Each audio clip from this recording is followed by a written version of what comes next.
Good morning. We have begun. Elsie has been secured, so all cat systems are on lockdown currently. In theory, we'll see how that plays. All right. Shall we begin? Let's do it.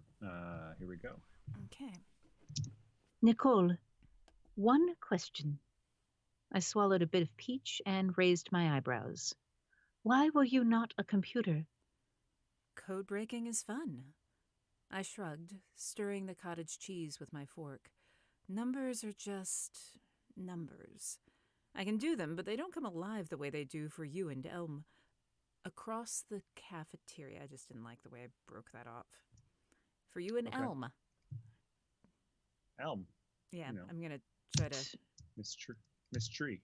Yeah. Here we go. Numbers. I can do them, but they don't come alive the way they do for you and Elm. Across the cafeteria, someone shouted, "Get your goddamned hands off of me!" Near the line for cafeteria, a scuffle had broken out. It was hard to see details as the knot of people surged back and forth, but it clearly wasn't about a lack of caffeine. Colonists and astronauts scrambled up from their seats around it. Eugene and Halim ran toward the mess, with Myrtle not far behind them. Sorry, that's a jet. I hear that. Yep. Yep. 1 second. Clearly, for the bellow, I will be loud. Yes.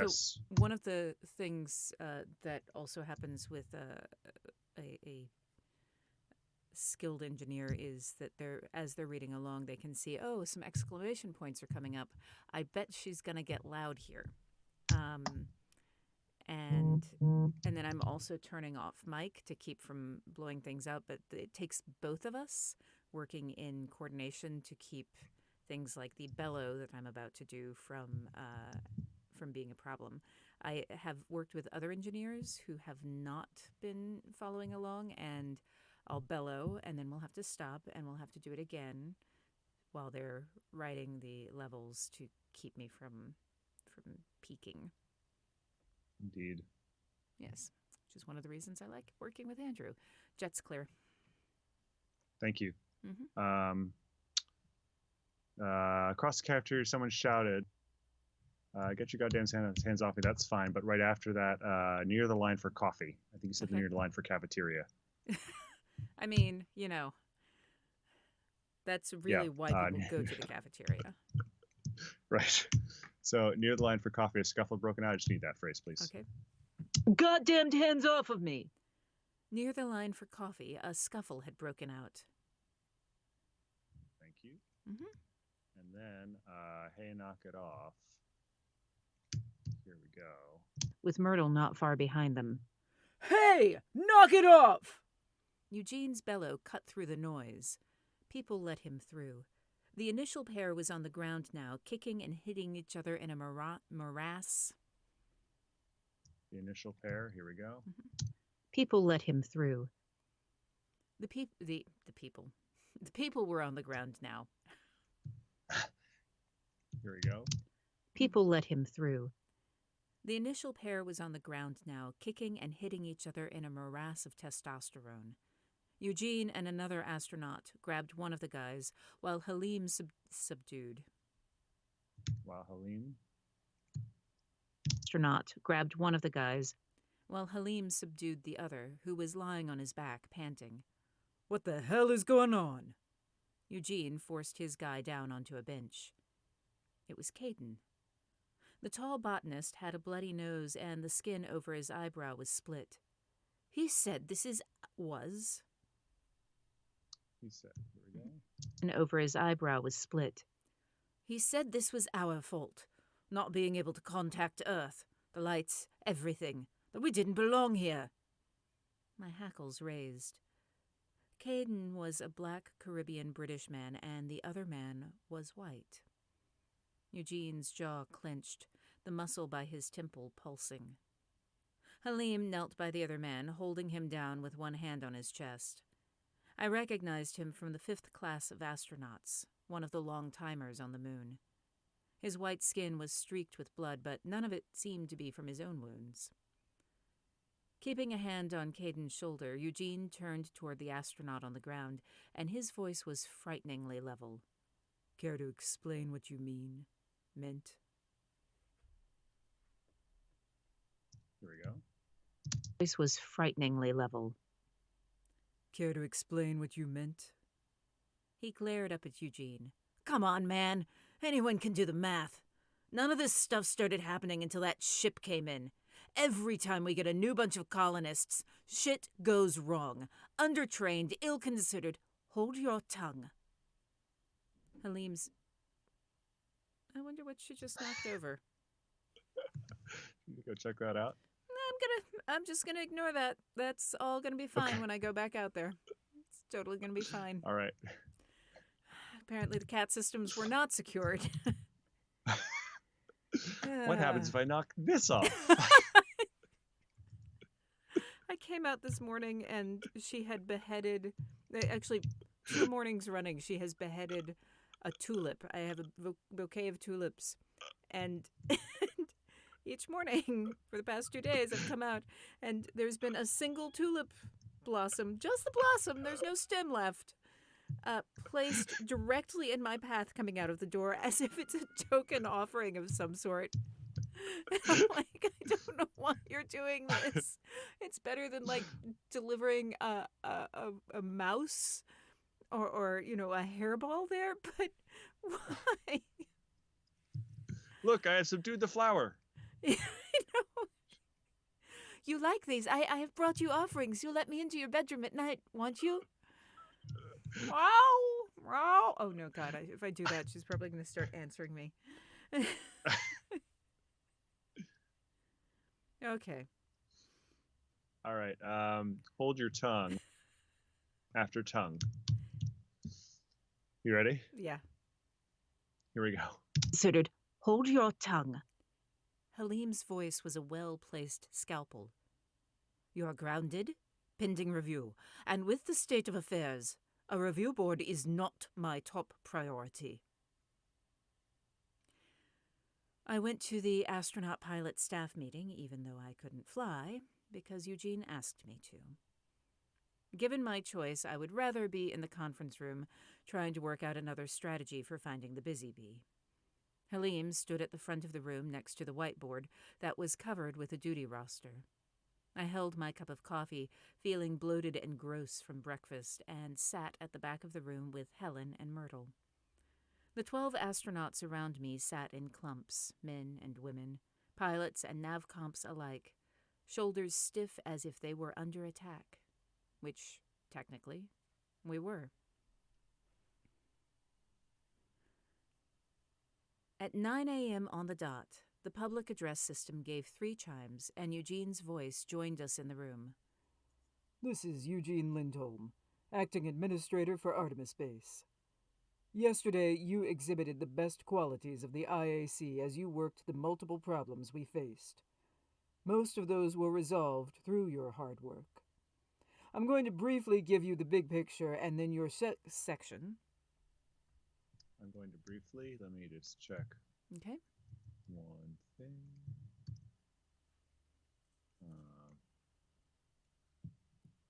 The noise source changed a little bit. Let me recapture, please. Certainly.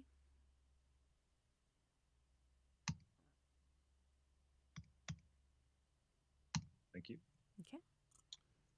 Here we go. Resolved through your hard work. I'm going to briefly give you the big picture, and then your section heads will take over from there on individual assignments.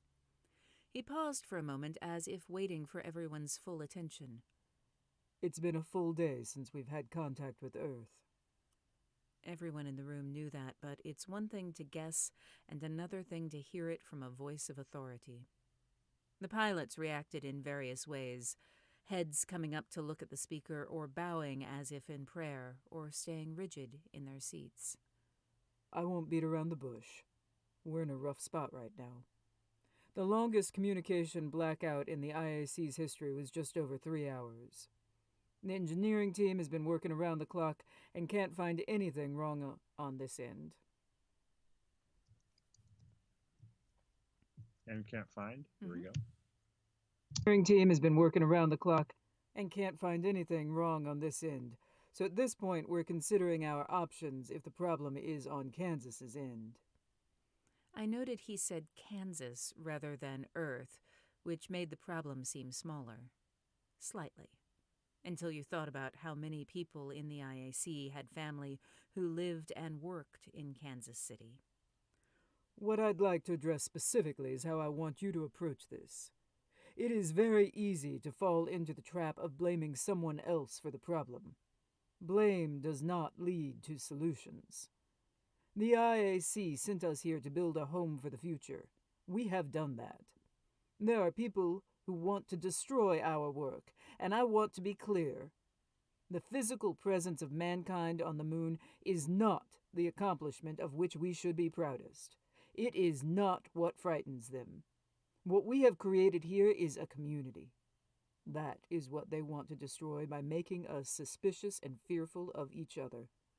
We have seen this path on Earth. We have seen the wars and injustices that fear leads to. My challenge to you, the problem I want you to work, is how to keep our community whole. I believe that we have the best of humanity here on the moon. I believe. Here we go. Okay. Our community whole. I believe that we have the best of humanity here on the moon, and I know, you are collectively capable of solving the problems ahead of us. He would have been a brilliant preacher. I caught one of the male astronauts wiping his eyes furtively as he sat up straighter in his chair. Division heads, the floor is yours. Lindholm out. Halim stepped to the center of the room and gathered our attention with his gaze. Our department, in particular, is going to bear the brunt of the work over the coming period. Without the satellites, navigation will be more complex between the main colony and the outposts. As a first step, while we wait. After first step. As a first step, While we wait for new satellites from Earth. Hang on. Aldrin sat forward in his chair. Lindholm said the engineers can't find anything wrong. Can you explain how that factors in the downed satellites? And the remote fuse. Mikey was frowning at the board. Neither of those affect communications with Earth. The satellites are strictly navigation, and the remote fuse, although concerning, has been removed and deactivated. That's great, but I'm more concerned, more than a little. That's great. Here we go. moved and deactivated. That's great, but I'm more concerned, more than a little. Moved and deactivated. That's great, but I'm more than a little concerned about the cause of both. Liz Hara gestured at the intercom speaker. Stirring speech aside, there's a person who did both of those things. This isn't about blame, but what else is pending? Halim nodded, accepting the question as the legitimate concern that it was. I'm not going to downplay this. We don't know. What I will tell you is that we have a task force that is specifically addressing it. I am aware you would like to help, but I have also read your files, and none of you have worked in intelligence. You can say that again. Myrtle's stage whisper was unsubtle. Hey, I represent that remark, Lovell said. Hey, I represent. Here we go. Stage whisper was unsubtle. Hey, I represent that remark, Lovell said, tossing a wad of paper at her. She snatched it out of the air as it began its slow fall to the floor and mimed throwing it back at him. The levity broke the tension that had been building in the room, but the undercurrent was still there. I leaned forward. Seriously, though, I've worked with all of you long enough to know that you're good, intelligent people with an unrivaled strength of character. You've also worked with Eugene and Halim long enough that you should know they will not waste your skills. I hesitated for a moment before saying the next piece, because I was fairly confident I was going to cry and did not want to. But it needed to be said. I studied the edge of the table in front of me with great care. I think you all know I have a personal investment in finding the people responsible for all of this. If I am of best use as Capcom, I'll do that. If it's reading manuals, that's where I'll go. I am trusting the people who can see the big picture to make the decisions for the best results. And believe me, I do not trust easy. But I trust Eugene. I trust Halim. Helen rested a hand on my back. It was as if the weight of her hand pushed the tears over the rims of my eyes. I closed my eyes, trying to tell myself that seeing me weep would drive home my words. Tears were a useful manipulative tool. I clenched my jaw and breathed through my nose and tried not to... Let's go get just at the bottom of the previous page. I'm trusting the people who can see the big picture to make the decisions for the best reasons. I think you said for the best results. Yep. Yep. Let's see, let me find the spot, please. Yep, all we need is for the best reasons. Okay. Here we go. Picture to make the decisions. For the best reasons. Thank you. Mm-hmm. Okay, picking it up. After useful manipulative tool. Okay. Useful manipulative tool. I clenched my jaw and breathed through my nose and tried not to let. And tried not. Here we go. No, and breathe through my nose, please. Okay. I clenched my jaw. And breathed through my nose and tried not to let myself descend into anything uncomfortably maudlin. At the front of the room, Halim tapped the whiteboard. All right. The Satellite Communications and Tracking Department has come up with a plan to link the way stations. Give me a second to blow my nose. Uh-huh.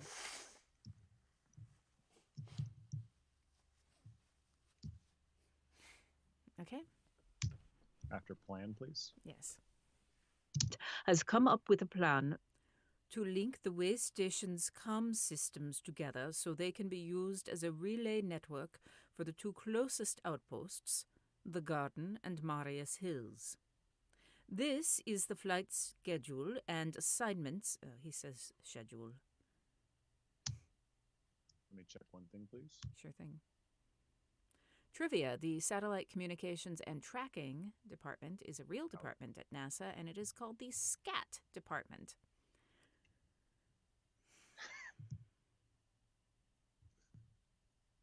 This is the flight. Here we go. Okay. and Marius Hills. This is the flight schedule. Posts, the Garden and Marius Hills. This is the flight schedule and assignments for getting those teams out there. His marker squeaked on the board. You'll note that all flights, even the busy bees, must now have a navcomp in addition to a pilot. Any flights to the South Pole also need a co-pilot, since that route does not have way stations as navigation beacons and you'll be flying by dead reckoning.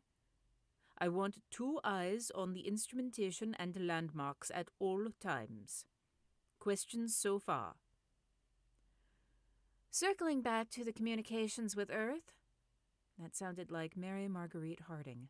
Darn good pilot. Glass artist who I'd been trying to get work from for the gallery. Level-headed as only a mom can be.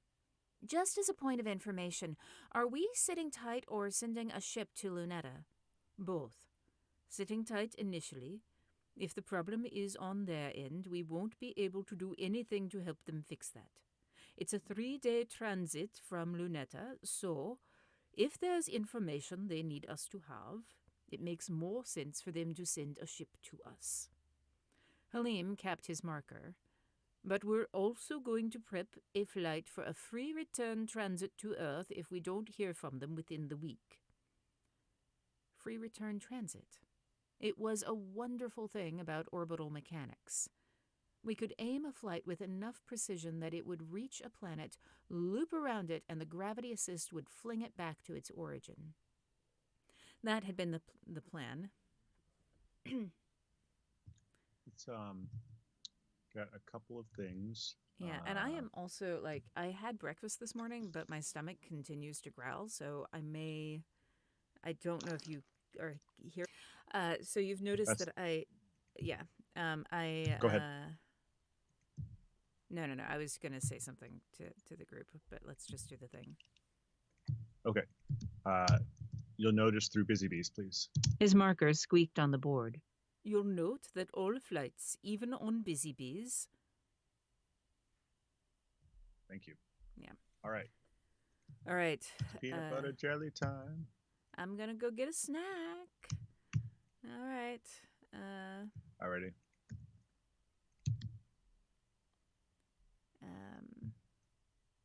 Right. Okay, so I'll give you the pre-roll sans music while I get snack. That seems like a reasonable cover.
It's Yeah. they seem to have added it today, Oh, or we okay. can go back and get it later. It's fine.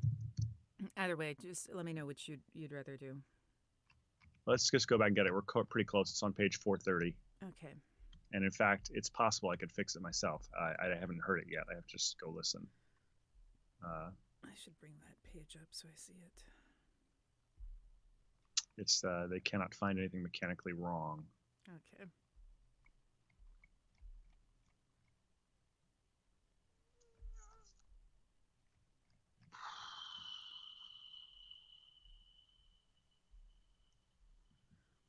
There it is. It's Helen, Region 2139. 39. Nope.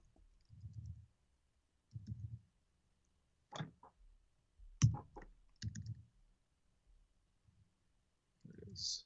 Helen.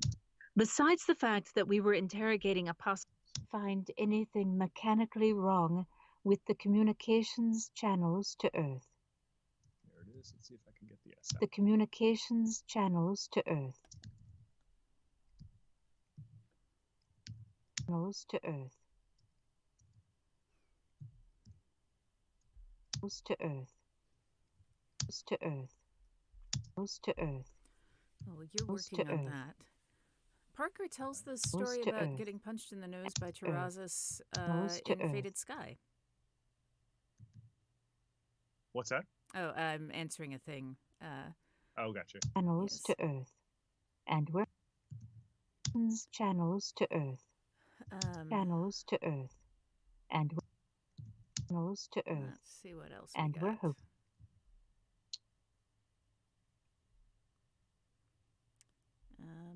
Yeah, I should make a snack. A break sign.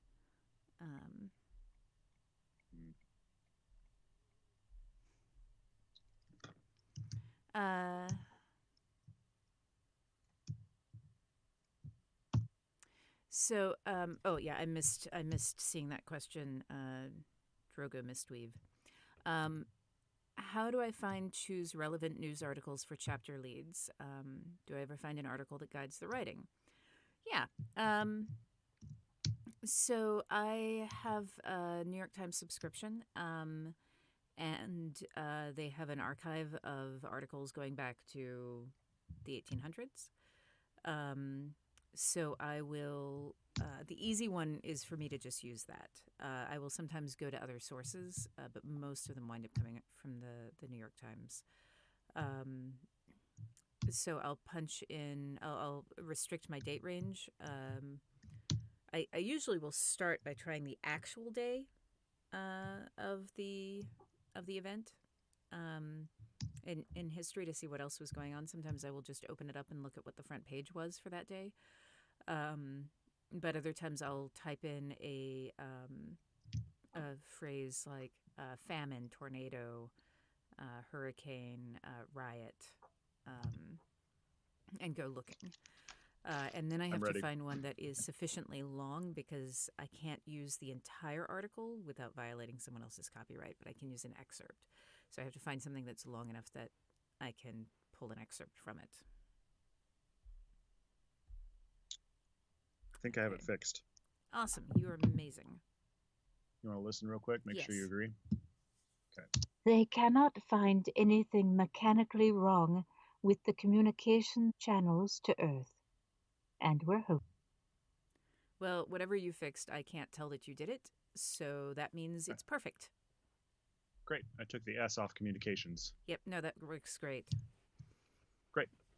Okay, so that one is fixed. That's way back on Wednesday. I only noticed it. Wednesday is yesterday, so it's yesterday. But I think someone noticed it after we'd gone offline. So that one is fixed. Cool. Thanks. Yes. Thank you to Alessandra and whoever caught it. Yeah. Which may also be Alessandra. I just don't know. Yeah. Whoever caught it. All right. You'll note. So we're on 446. Okay, 446. Let's see here. That had been the plan.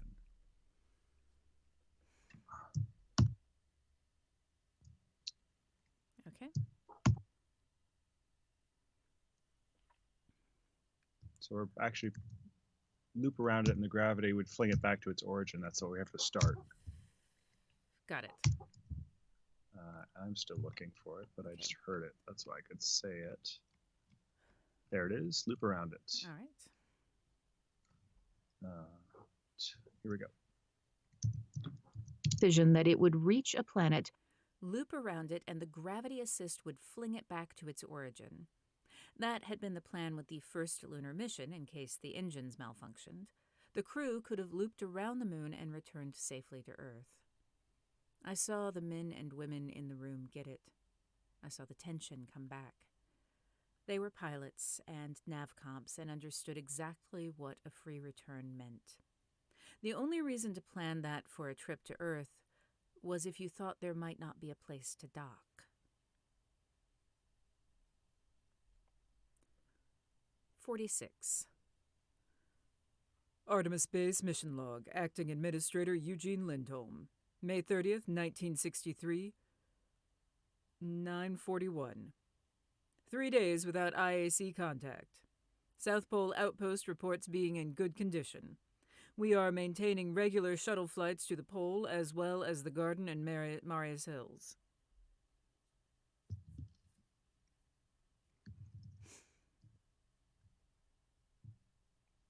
One sec. Yep.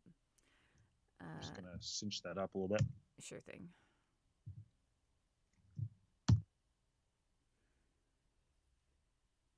We are maintaining. Mhm. Here we go. Ports being in good condition. We are maintaining regular shuttle flights to the pole as well as the Garden and Marius Hills. When dawn hits tomorrow, the engineering and astronaut departments will begin setting up a visual flight path to the South Pole to make that route safer without the navigational satellites. I don't know what she's doing.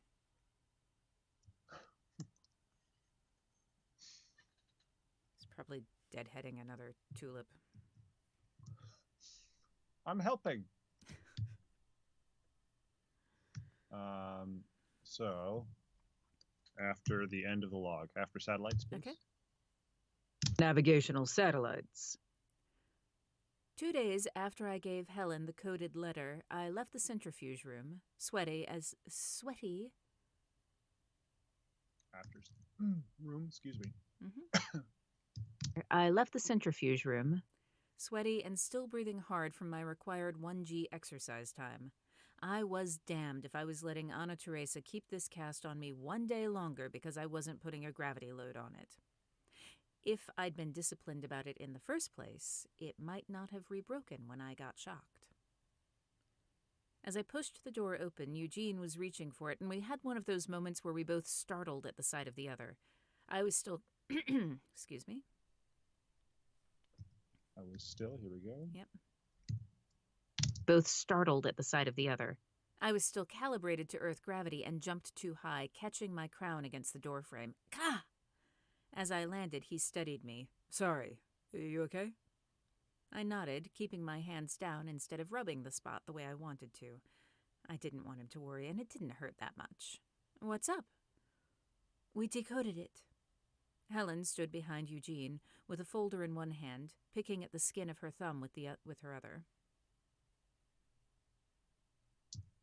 Picking, here we go. With a folder in one hand. Picking at the skin of her thumb with her other. With a folder in one hand. Picking at the skin of her thumb with her other. Let's go upstairs.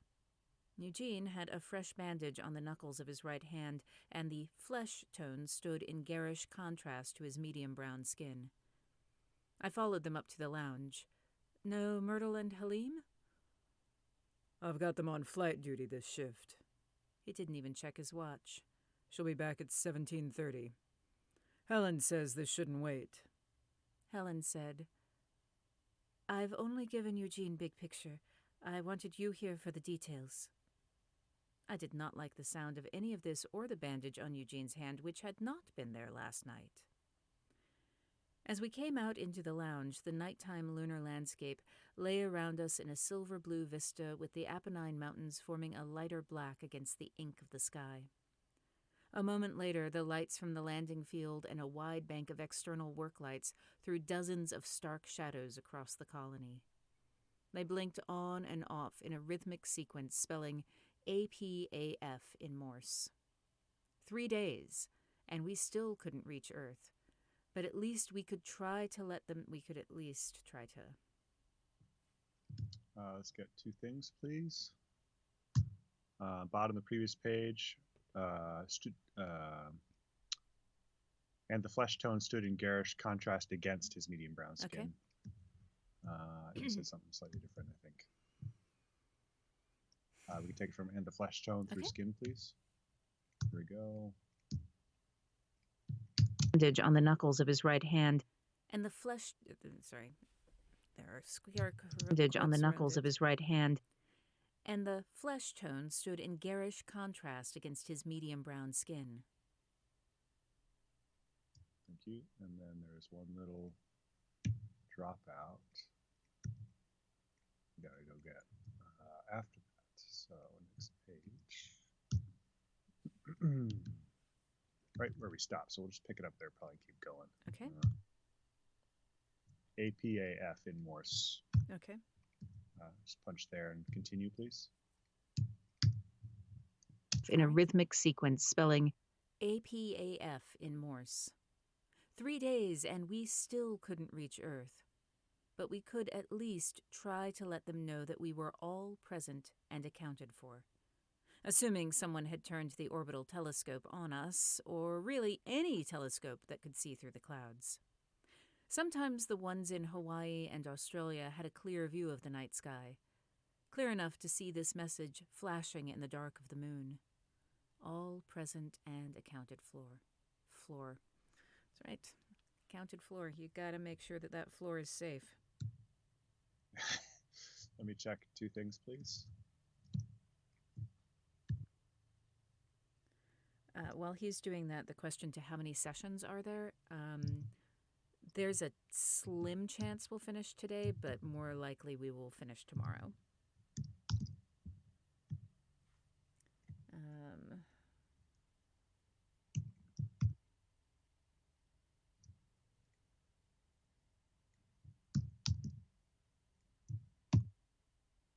Great. Okay, I got that one.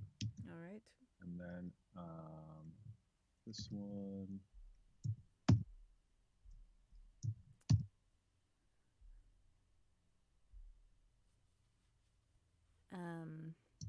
That's okay. Okay. This is fun. Sorry, Do you think you'll keep doing this once studios reopen? I cannot do this when I am narrating someone else's book, because that's their work and their intellectual property. So probably not.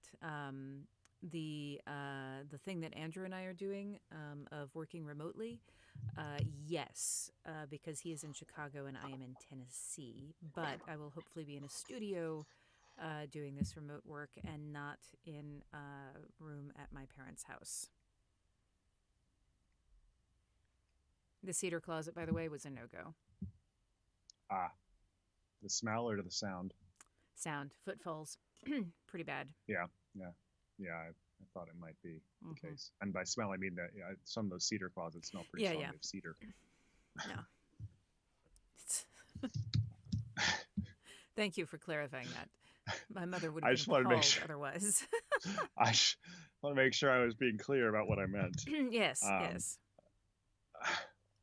All present and accounted for. Can we pick it up there? The one right before please, or please tell us. Okay. Here we go. flashing in the dark of the moon. All present and accounted for. Please tell us that the same is true back home. Because my mind is cruel, it reminded me that Kenneth was not present. He was accounted for, though. I blinked the sting back in my eyes and followed Helen to one of the card tables set up in the lounge. She sat down and laid the folder on the table. Eugene pulled a chair out for me. I was still sweaty and too keyed up to sit, When I shook my head, he shrugged and sat next to Helen. I leaned over their shoulders to peer at the folder. Helen pulled out a map of the moon with 2 areas circled on it. One near the garden, the other near Marius Hills. She set a neatly printed translation. She's set. Here we go. Near Marius Hills. She set a neatly printed translation beside. Near Marius Hills. She set a neatly printed translation beside the original grease-stained copy. The document is in 3 parts.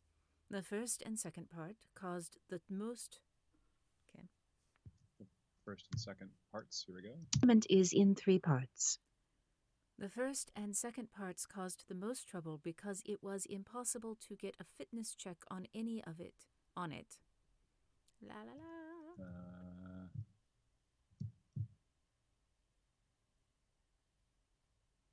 Let's try after impossible. Okay. Starting with because.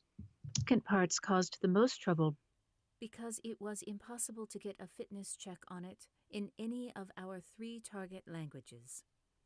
We eventually realized we should be including numbers in our trials, and it resolved into a flight plan. Resting a hand on Helen's shoulder, I leaned forward, studying it. Thrust, burn times. For a busy bee, it looks like. That was my assessment as well. She tapped the page. Given this and the launch position listed, a pilot would be able to set a busy bee into a decaying orbit that would crash into the main dome. If it was launched at the time listed, that crash will occur in 2 days. Eugene flexed his right hand, the bandage wrinkling as he moved. However, the launch time was after both Kurt and Birgit contracted polio, so it is possible the flight did not occur. If so, it is within the realm of possibilities that the starting coordinates tell us where the busy bee is parked. I would very much like some good news. Eugene wiped his mouth and looked from the translation to the map of the moon. This is near Marius Hills, isn't it? She nodded. I have a flight plan ready to go. And if it's not there? I was there's a Let me just train, check. and I don't know if you can hear it. Not yet. Okay, great. Let me check one thing. Can we do the bandage wrinkling as you move? There's just a little bit of a drop out there. Here we go. Eugene flexed his right hand. The bandage wrinkling as he moved. Thank you. In answer to the question or the comment about Nicole referring to Icarus as he, him, that is implicit bias. And I mean, that is intended to be implicit bias. Okay, so I don't hear a train, so let's go move forward. Okay. And if it's not there, after that, please. Okay. And if it's not there? I was still frowning at the pages. Can we do an intercept course if it launched? Can we? Here we go. Still frowning at the pages. Can we do an intercept course if it launched? Possible. Eugene nodded. Work that as a contingency when we're through here. Anything further on this section? Not at this time. She flipped the page to reveal 3 short lines. Here we have a different set of coordinates. These are west of the garden, within an easy drive by a rover. I've compared this location with our big map, and it is in the region we searched for the busy bee. However, none of us documented anything of note. Huh. Eugene rubbed his chin, still looking at the page. The impact. I stepped around them to lean on the table so I could face Helen. You mentioned an impact during the second blackout. Ah, interesting thought. Eugene's brows came together in confusion. What impact? When you and Myrtle were doing the inventory on... Helen flipped. Helen flipped. Here we go. Inventory on... Helen flipped some pages in the folder and consulted her notes. On Saturday, April 20th, Luther Sanchez told me that the ground telemetry station at the garden recorded an impact but couldn't triangulate specifically where because Artemis Base was offline. I nodded. That was a week after landing and only a day after Kurt came down with polio, and I realize I'm making suppositions here, but if someone launched a supply dumb drop, they would have done it before they knew he was sick. That could be the impact. Eugene squinted one eye as he studied me. So, you think this might be something that could survive a hard landing? Sent out, but not retrieved. Or perhaps retrieved. Birgit didn't hit the paralytic phase until Monday the 22nd. I gnawed on my lower lip, looking at the map of the moon and desperately wishing that I didn't have a cast on my arm. Or it's a trap. Eugene leaned back in his chair. So, let me get this straight. You're suggesting that they set up a trap in the middle of nowhere on the moon, which we would only learn about by finding a secret letter by accident in the sandwich line in order to get which two of us out of the way? Because only 2 people can fit on a rover, so it can't be all of us. I held up my hands. Hey, my role here is to be the paranoid one, and I like to think I acquit myself admirably. He snorted and turned back to the pages on the table. Last section? Gossip. Helen turned to the page. The target language turned out to be English, and the page contained socially damaging information on a number of different people within the IAC. I reached past Eugene to tap a name. Not gossip. Blackmail. Florina Morales. Spacesuit technician. Husband recently promoted to project lead. Gambling debts. I cocked my head, staring at the page. Turning over reasons that I might have given this sort of incriminating...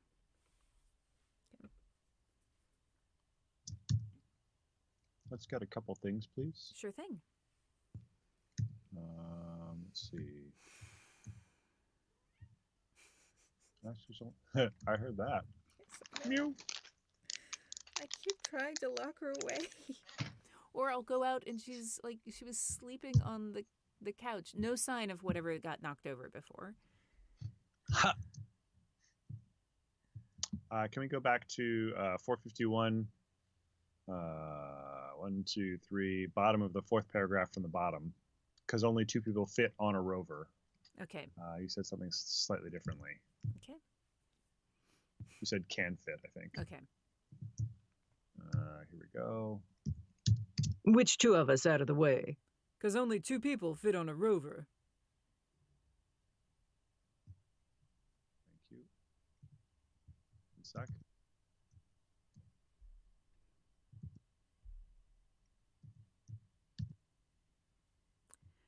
Do I do vocal warm-ups before each session?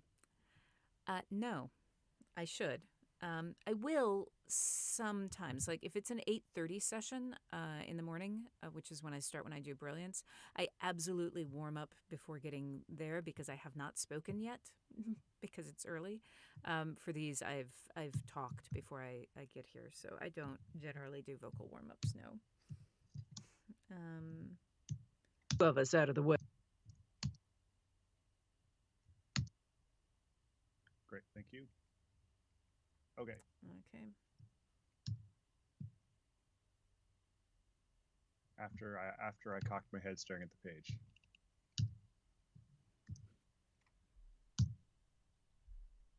Okay. Here we go. It's the top of 452, 3rd line. Okay, here we go. My head staring at the page. Turning over reasons that I might have given this sort of... Hang on. Actually... Okay, I have parsed the sentence that I have written. I understand what it means now. Okay, here we go. My head staring at the page. Turning over reasons that I might have given this sort of incriminating text to someone if I had been Icarus. To frame her? To get help with translation. And why would you need that if your own people had sent it to you? Assuming Birgit is lying about not being able to decode it, then she would have a lever to use on Florina, which would get her access to a suit. If Icarus had contacted Florina, she could tell us who she prepared an off-schedule suit for, when she did, and how long they were out on the surface. It was really the first time that I felt like we'd gotten out in front of Icarus. Eugene nodded. All right. Order of operations. Worgen, take the list of people and check to see if Icarus contacted them. I'll send Myrtle to Marius Hills to check the Busy Beast launch. I'll send. Here we go. To see if Icarus contacted them. I'll send Myrtle to Marius. To see if Icarus contacted them. I'll send Myrtle to Marius Hills to check the Busy Bee launch site. Helen, you're on the potential drop site. Pick the co-pilot you want to go with you and we'll arrange to clear their schedule. I am comfortable flying solo to there. Eugene made a flat negation with his hand. No one flies solo. Not until I'm confident that... Not until. No one flies solo. Not until I'm confident that we've cleared every trap Icarus has left for us. The dining room hummed with the first shift coming back from Marius Hills or the garden. Sweaty astronauts and colonists shucked out of their IVP suits, chattering about the nothing sort of things. Chattering about.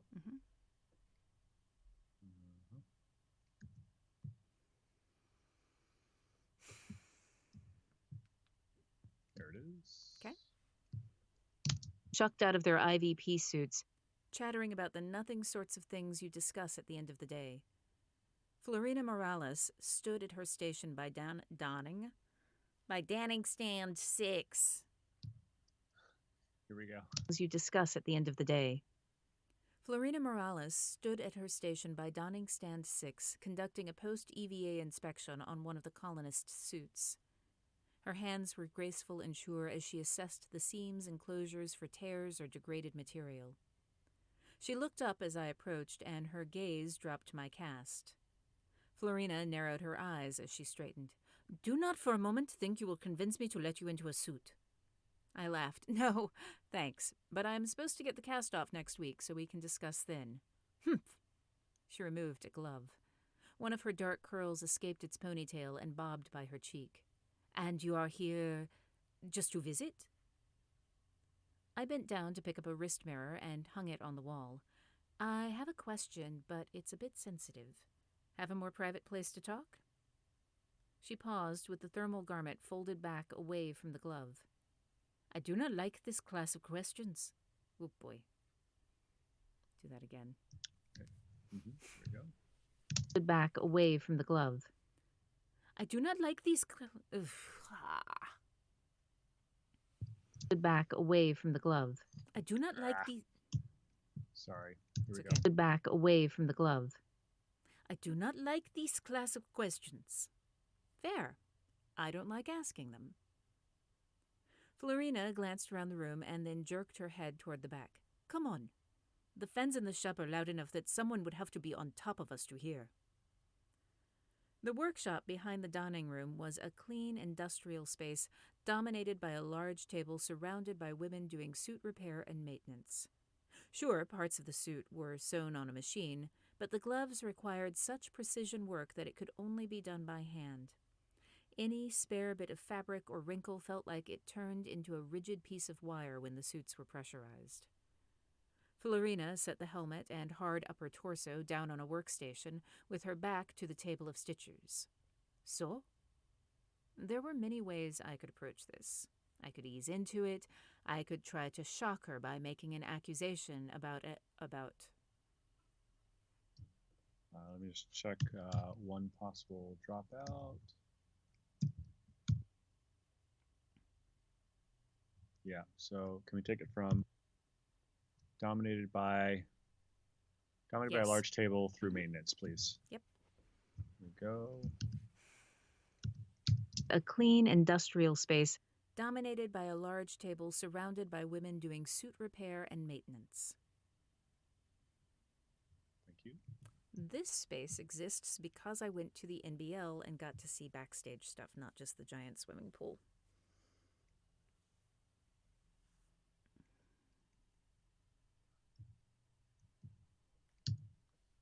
I assume you were not allowed to take pictures, or were you allowed to take pictures? I could take some pictures. I don't think... I can't remember if I took pictures of the overall room. Do you take notes when you can't take pictures, or do you take notes anyway? Yeah. I carry my note. I'm ridiculous. I carry my notebook around and just am constantly scribbling. I think that trip there was 6 pages of handwritten notes. Some of them are Tour.com. I did a thing on five cool things I learned visiting the NBL, but it links to the folder that has photos of the notes I took. Oh, cool. I'll have to. You said it's on tour.com? Yeah. I'd be interested in looking at those. Yeah, I think Kowal and I think it's 5 cool things I learned at the NBL or something like that. Any moment now, Alessandra is probably going to paste the link into the chat because every time, because she has been doing that very reliably. I just looked and she's like, I'll find the link. Okay. I will look at that when we have another break. Yeah. I could try to shock her is where we are. Okay. Punching in right before that. Here we go. Yes. I could ease into it. I could try to shock her by making an accusation about off-schedule suit use.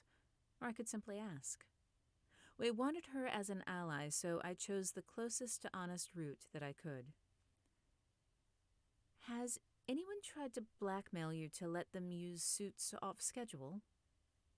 Her brows came together in surprised confusion. No? Blackmail me how? I lowered my voice and leaned in. Information about your husband's gambling debts. Florina's face paled. No. She grabbed my arm. He just got the promotion. Oh, why are you Indian now? I don't know. She grabbed my arm. Mm-hmm. After arm. Here we go. Oh, she grabbed my arm. He just got the promotion. Please, he'll get it sorted out. I rested my hand on hers. I'm sure he will. It's okay. The debt isn't what I'm interested in. Her pupils were dilated with fear. In that moment, I realized Birgit might have told the truth about at least one thing. She hadn't been able to decode the letter. Or she just hadn't approached Florina. I asked anyway. No one has tried to put pressure on you. She shook her head. He's a good man. What was that?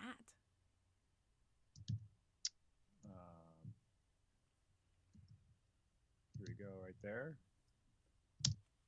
She shook her head. He's a good man. He's just... For an engineer, you'd think he'd be better with balancing a checkbook. I recognized the terror she felt for her husband.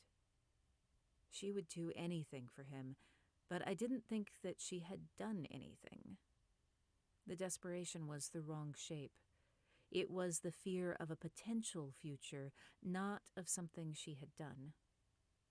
I squeezed her hand again. I won't tell, but one more time. Did you hear any low-end noise in the last couple seconds? I mean, there's the... no, I did not. I did not. But that does not mean that it's not there. There's you can hear interstate traffic noise, and if one of the trucks hits the rumble strip, you can hear it. Gotcha. So I may have been focused and didn't notice. Let me just listen back real quick, please. Okay.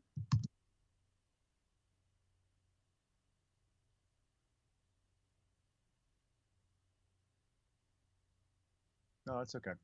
It's low-end stuff. It's hard to tell whether it's coming through my headphones or it's here with me. I think it was someone outside. Yeah. Just a reminder, by the way, that if anyone wants to join the Lady Astronaut Club, you can visit ladyastronautclub.com. Or for people, a special offer for people watching this, you can email assist@ladyastronautclub.com, and my assistant, Alessandra Meekum, will get you hooked up and into the club. It's basically a Slack channel of the nicest people.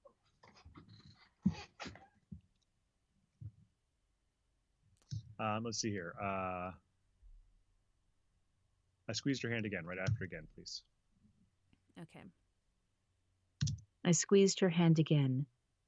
I won't tell, but you can use me as the bad guy if it'll help you get him into shape. She laughed and then sobered. I saw the sympathy coming before I could stop her. I'm so sorry for your loss. Thank you, that's very kind. I looked at the floor and did not cry. He was the love of my life. 4 days without contact from Earth. I rounded the corner to Eugene's office and nodded to his secretary. She was an efficient black woman who attacked the keys of the typewriter as if it had personally offended her. She looked up and gave me a brief nod. He's in. I pushed the plastic sheeting of his office door aside. Eugene had a cup of coffee steaming on the desk and was scowling at a report, massaging his forehead. Careful, or your face is going to stick that way. He snorted and marked his place on the page. That will be the least. One more time. Here we go. And marked his place on the page. That will be the least of my problems. Eugene turned to a thermos sitting next to the pressure kettle. Eugene turned. Here we go. 1 second. Least of my problems. Eugene turned to a thermos sitting next to the pressure kettle. Coffee? Depends. Is it poisoned? I sat in the chair opposite his desk. Depends. He grabbed a coffee mug and poured. Am I going to like whatever you're about to tell me? Depends. I leaned back in my chair. I've talked to everyone on the Icarus list. None of them have been contacted. Not by Birgit, not by Kurt, not by anonymous note. Huh. Eugene frowned and handed me the cup, correctly remembering that I took it black. You believe that? I nodded. All of them panicked when I brought up their potential blackmail lever. All of them nodded. Mm-hmm. Let me just check. I might have heard a mew.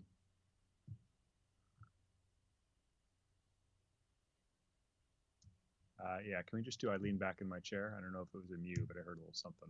Okay. Me? Depends. I leaned back in my chair. Thank you. Back where we were. It is. All right. After nodded. Okay. Here we go. I nodded. All of them panicked when I brought up their potential blackmail lever, but when I asked if anyone had pressured them, none of them gave any sign of having been contacted. You sure? I could see scenarios where they were lying. There was no Here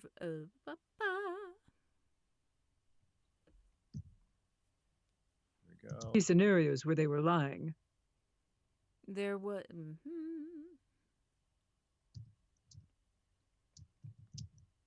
See scenarios. So this is why. Yeah, here we go. Okay. See scenarios where they were lying.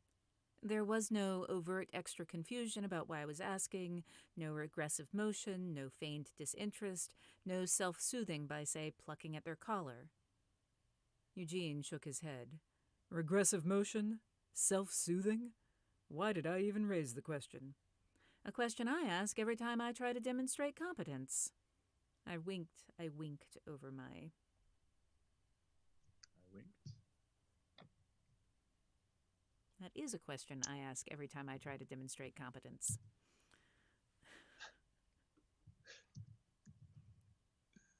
Here we go. I try to demonstrate competence. I winked over my coffee mug. Sighing, he picked up his own mug and turned it in his hands, staring into the milky depths. So, Birgit was telling the truth when she said she couldn't translate it. Presumably, Kurt couldn't either. Any thoughts on why they would have a coded message but no key? Some. Nothing I'm happy with. I took a sip of the gloriously bitter brew with all the tannins and complex chocolate and nut layers that you could ask for. I'm not much for food, but can be a real snob about beverage. 1. The key was in their quarters, and if we search, we'll find it. 2. Kurt translated it and gave it to Birgit to frame her. 3.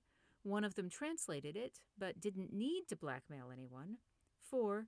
They translated it, but polio hit before blackmail opportunity. 5. Neither of them is Icarus. Come on. One of them has to be. How else did they get the letter? I raised my forefinger from the handle of the coffee mug.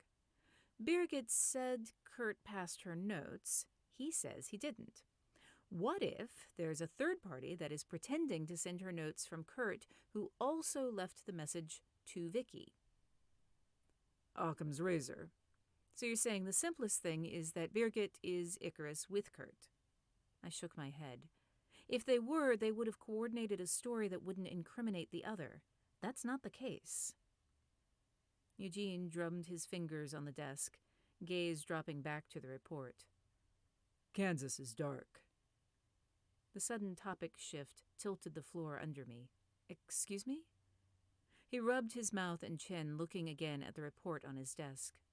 I waited, giving him space as if he were a mark I needed to draw out, or just a friend who needed to get his thoughts into alignment. In my seat, I was a picture of calm attention, but my heart raced. I asked the astronomy department to look at Earth. Eugene's gaze lifted for a moment, his mouth quirked sideways. I wanted to know if another meteorite had hit. Once upon a time, we worried about A-bombs. Those, at least, diplomacy could keep in check. One had hoped. The meteor. I swallowed. I take it... Excuse me? There's a couple little dropouts. Mm-hmm. And one thing I need to check. So let me listen to the dropouts. I just need Eugene drummed his fingers on the desk for the first one. Here we go. That's not the case. Eugene drummed his fingers on the desk. Thank you. Something about chin line. Let's see here.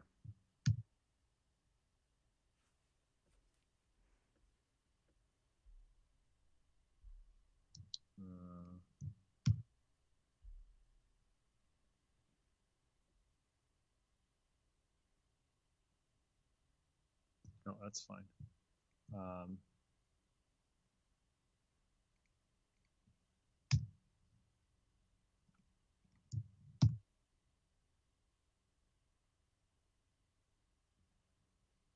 Okay. Then there's once upon a time. Okay. Do you need to get that? Once upon a time, we worried about A-bombs, just that phrase. In fact, Okay. maybe we should start there and continue. Okay. Here we go. If another meteorite had hit. Once upon a time, we worried about A-bombs. Those at least.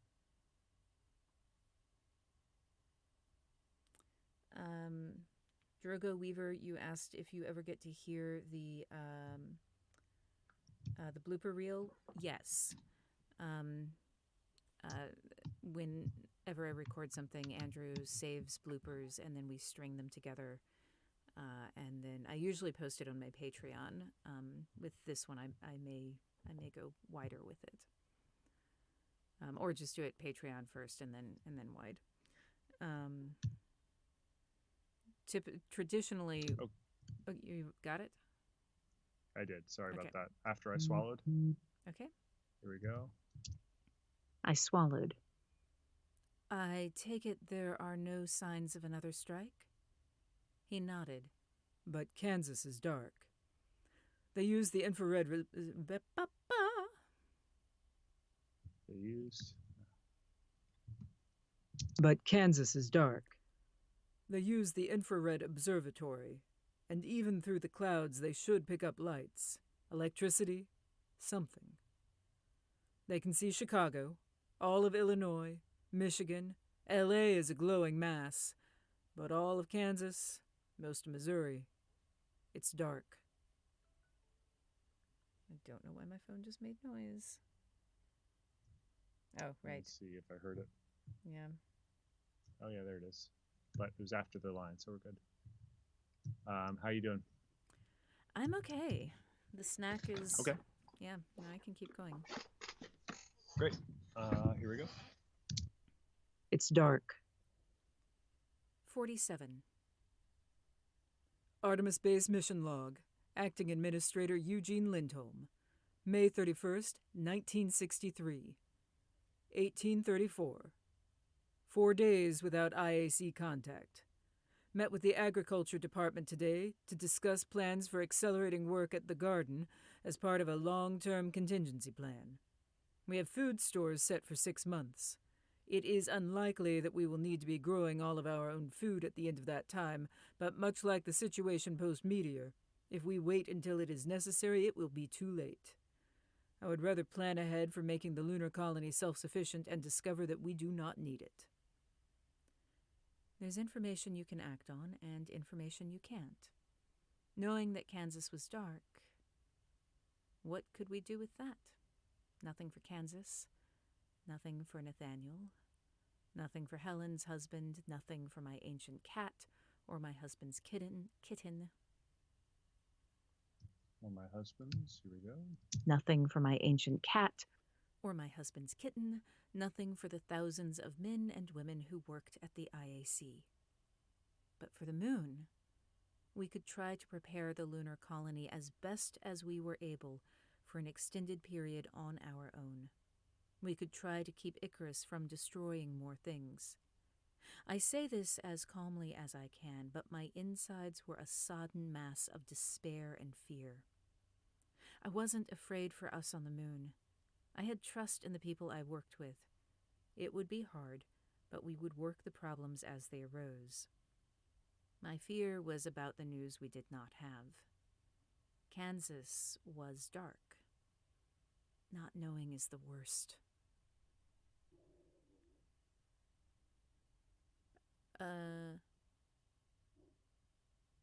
Is it barking dog?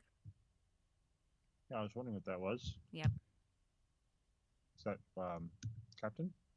Didn't sound like Captain. It sounded higher than him.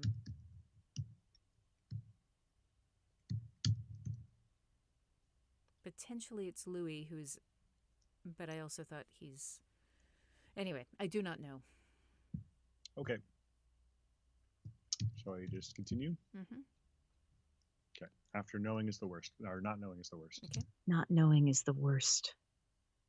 In the evening on the 31st, Eugene and I sat at a desk in comms, headphones over our ears with a staticky connection to Marius Hills. Eugene had his eyes closed, listening to Myrtle and Halim.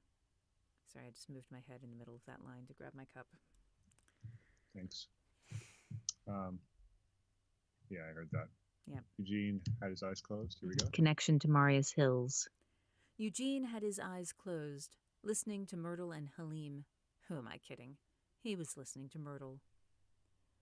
There's no indication the Busy Bee was here. She sounded beat. There are footprints, but we followed them all over, and there are no blast-off patterns in the regolith at all. It's dark, but I don't know, baby. I don't think it was here. Could they have wiped the pattern with oxygen tanks the way Halim wiped his footprints away? Eugene rested his head in his hands. Halim answered. No.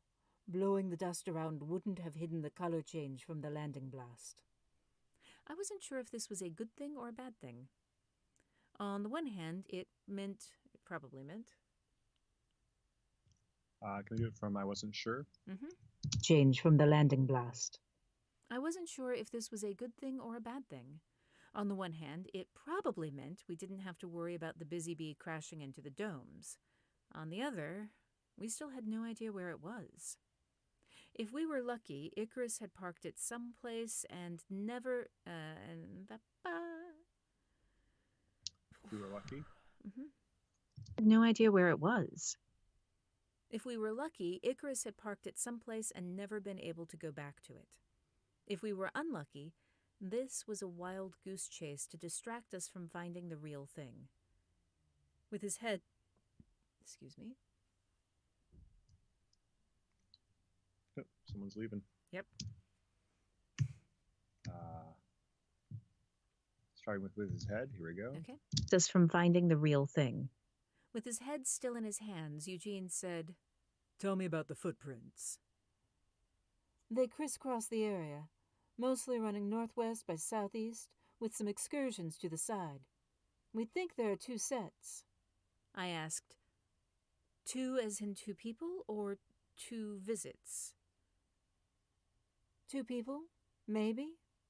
Eugene opened his eyes and looked at me. 2. Kurt and Birgit, possibly. Or possibly one of them and an unknown other. The possibility remained open that one of them was innocent of all of this, and yet another party was the co-conspirator. Can you tell me what makes you uncertain there were 2 people? I've twisted.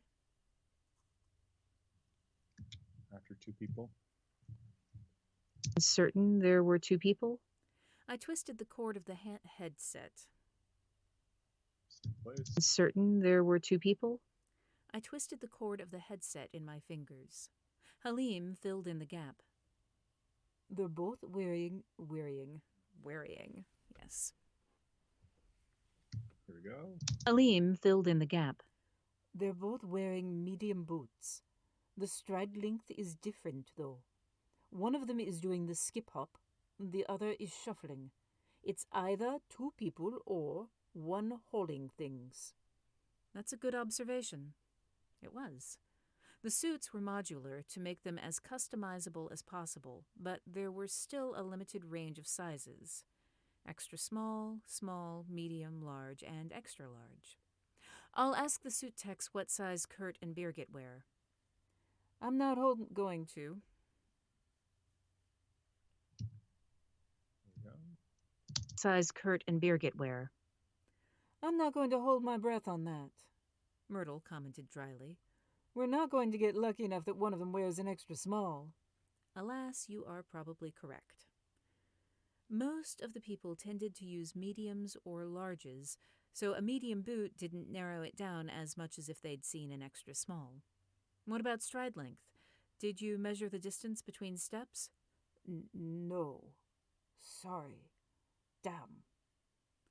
Halim sounded annoyed with himself and sighed. You could use that to tell height, couldn't you? I've read my Sherlock Holmes. I just didn't think. It's all right. It's not like there's been a study of forensics in lunar gravity. I gripped the cord so tightly my fingers turned white. I wanted to be there. I wanted to be able to look at the things they were looking at and assess it.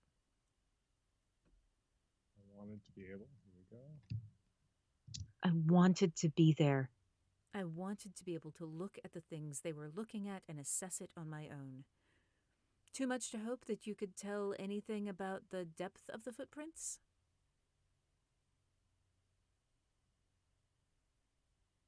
I'm just going to mark this because there is a typo on that page.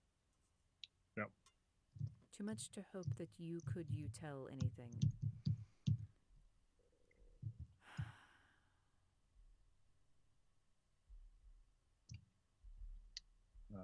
After footprints. Okay. Here we go.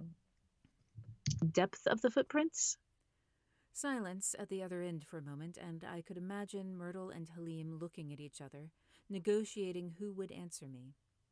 Myrtle said, We also didn't check that. How would we go about it? Slide a ruler vertically into the impression, see how many millimeters deep it is from the bottom to the rim. I shook my head even though they couldn't see me. It's all right, I was just curious.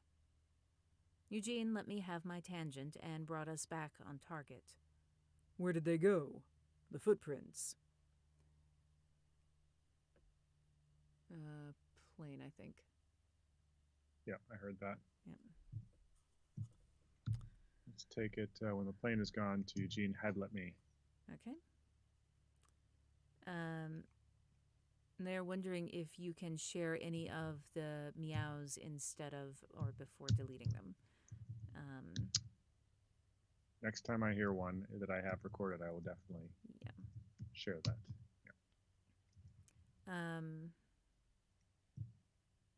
How are the busy bees fueled? Is their fuel shipped in tankers, kerosene and such, so it's stable for a long time? Or are they fueled in situ, using lunar ice split into hydrogen and oxygen? Here's a secret about the way I do things. When I am writing these, I try to make them as accurate as possible for anything that my character is going to directly interact with. For anything that they're not going to interact with, I just assume that they've solved the problem and move on. The busy bees, I'm like, I am pretty sure I talked with someone about this. Fairly confident that I had this discussion at great length, or just maybe in passing, can't remember. But there are no fueling problems with the busy bees. Like there's something debris in the fuel tanks, but I don't have any idea what that fuel is. To be quite and terrifyingly bluntly clear, I have no idea. When they have trouble with when I have a fueling problem, where they have to refuel or something like that, then I will know the answer to that question. But as it is, I just hit all of the other technical details, so you think I know it. No plane. Okay, great. Let's pick it up. Here we go. Right, I was just curious. Eugene had.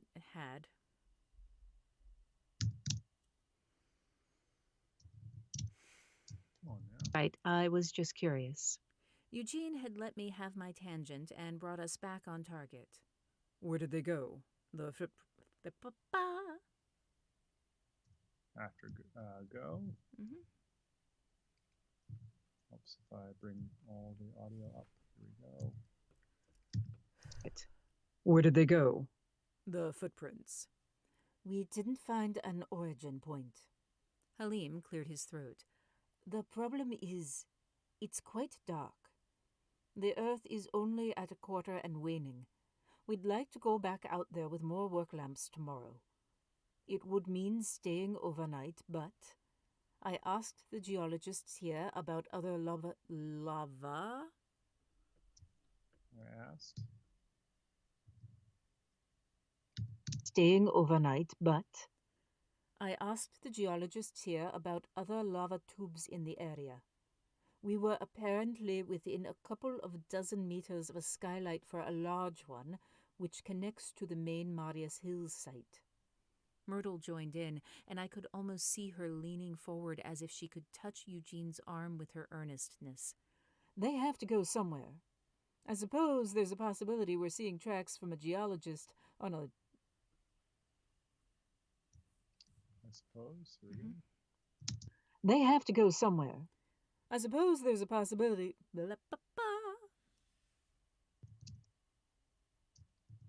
They have to go somewhere. I suppose there's a possibility we're seeing tracks from a geologist on legitimate business. She laughed, but there was no humor in her voice. Eugene rubbed his temples. I want a specific plan before I'll even. I want. Here we go. Or I'll even. Oh, here we go. Eugene rubbed his temples. I want a specific plan before I'll even think about authorizing you to go into a lava tube. Roger Wilco, we'll have that for you in the morning. If I were Myrtle, I would have so much more to say to my husband, but the radio just buzzed with the static awareness of present witnesses. Halim and I were occupying the space between them. I cleared my throat. Hey, I'm pretty beat, so I'm going to play it smart and get some shut-eye. Halim, you've been doing double duty, so let me nursemaid you for a change. Go to bed. I'm all right. He did sound unfairly alert. Myrtle has had a longer day. I can finish the debrief if... Halim? I cut in and gave up on subtlety.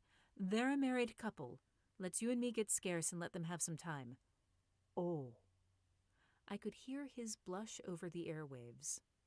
Eugene looked up and mouthed, "Thank you." I winked and nearly fled the room. I was fine. I was tired, but that was all. The hollow running under my middle was just fatigue. The jittering under my skin was nothing that I was going to cater to. 23 days since Kenneth had been murdered. I just needed to wait this out. Stopping in the corridor, I pressed my hand against the wall. The jittering feeling did not dwindle. And then the tiny part of my brain that has a sense of self-preservation asked, "What did you have for lunch?" Actually, I'm going to make that moment worse. Let me say that line Right. again. The what did you have for lunch line? Mm-hmm. Do you want to go back and get a couple things first? You want to Sure just do thing. that line No, first? that's fine. Oh, okay. The hollow running down my middle. I think you said under my middle. Okay. So that line through fatigue, please. Okay. Here we go. I was tired, but that was all. The hollow running down my middle was just fatigue. Great. And then I'm not certain, but I think they may be mowing again.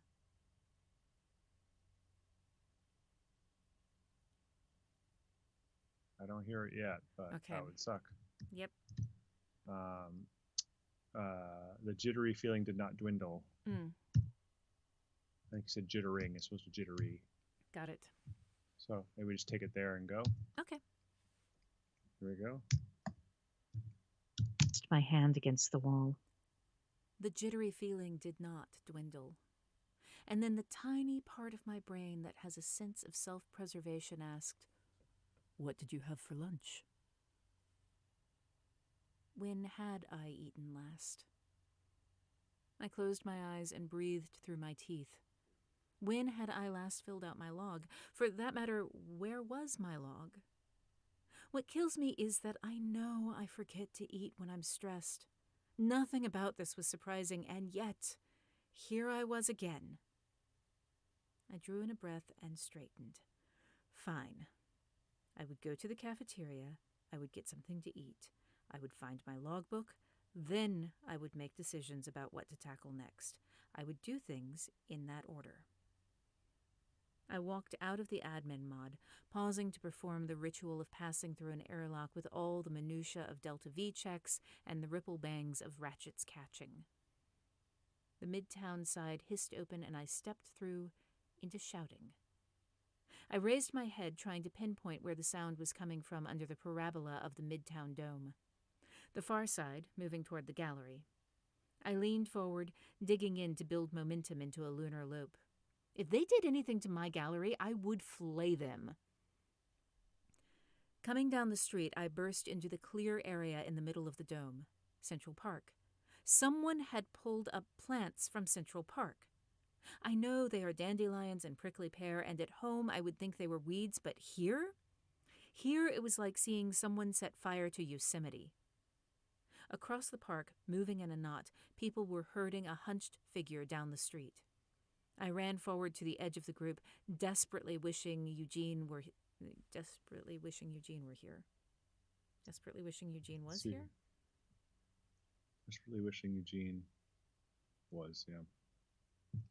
Desperately wishing Eugene were here. I think it's okay. I think I can.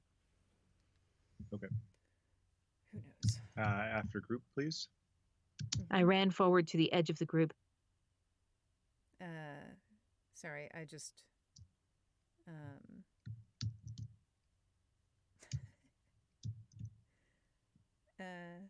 Good. Sorry, I just read their comments on that section, and they are all very unhappy, and that makes me so happy. Okay, right, here we are. Figure down the street. People were herding a hunched figure down the street. Here we Okay. go. Hunched figure down the street. I ran forward to the edge of the group, desperately wishing Eugene were here. Hey! Hey! Drawing in a deep breath, I bellowed, "Ladies and gentlemen!" as if it were the start of a masquerade party. The incongruity. Start of a masquerade party.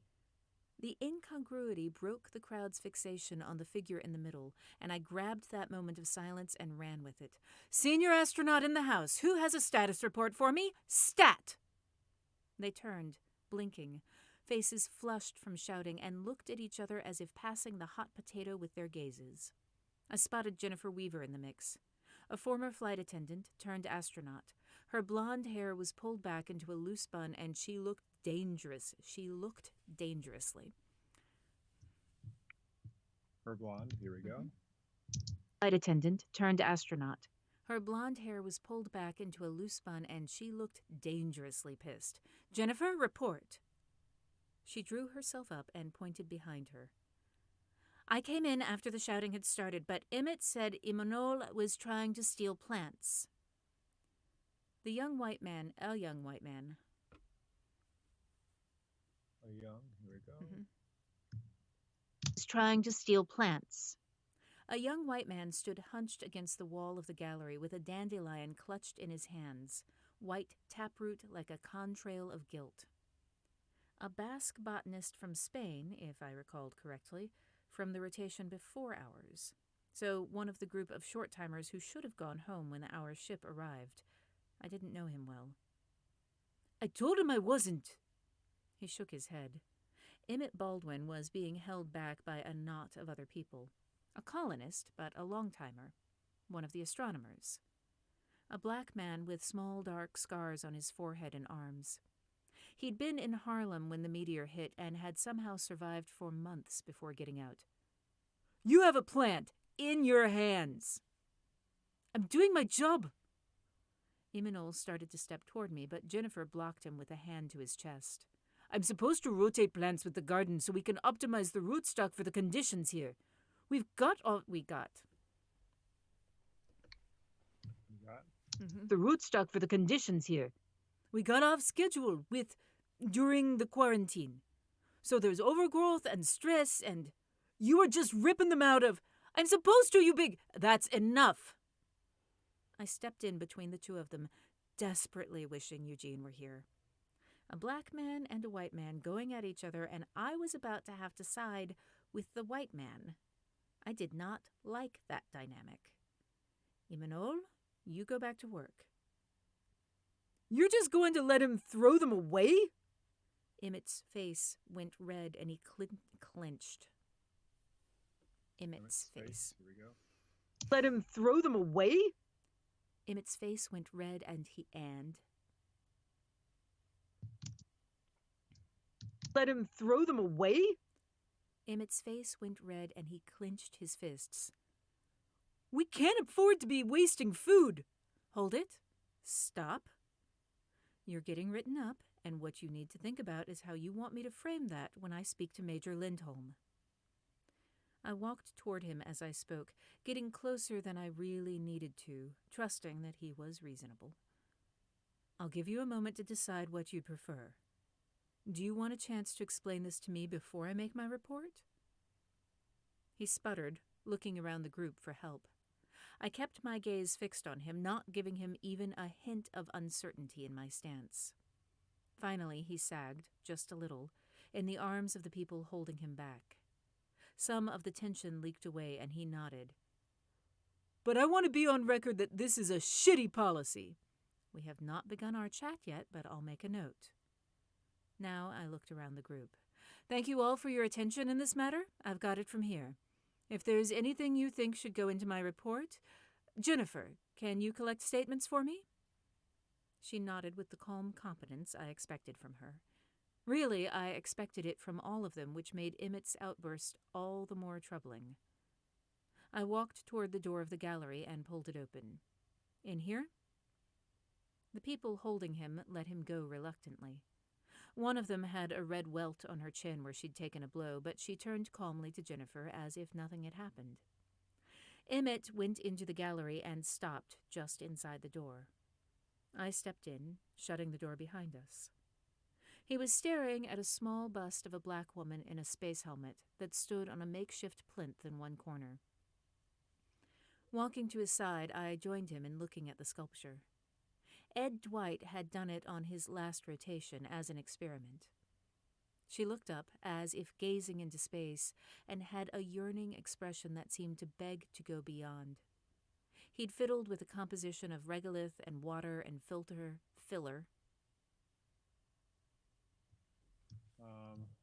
Just one thing near the beginning of our punch. Mm-hmm.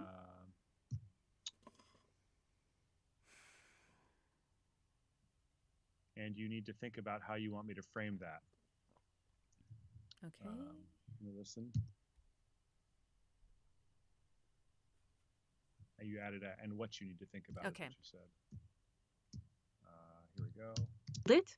Stop. One more time. Sorry. Sorry, made I a jumped the mistake. gun. No. It was my fault. I made the mistake of looking down at my looking down at the chats, which I shouldn't have done. Here we go. Hold it. Stop. You're getting written up, and you need to think about how you want me to frame that when I speak to Major Lindholm. Thank you. Mm-hmm. One sec.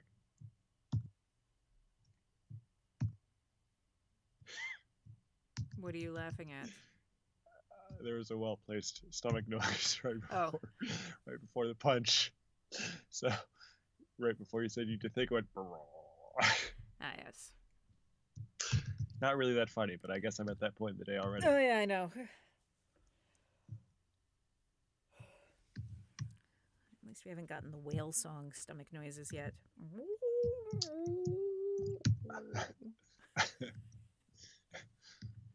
Like a blooper reel of just those. Jesus. And then Mary Robinette never narrated again. However, she was in much demand for her musical stomach. One of my engineers caught this stomach sound that was so long, and it really did sound like a whale in the distance.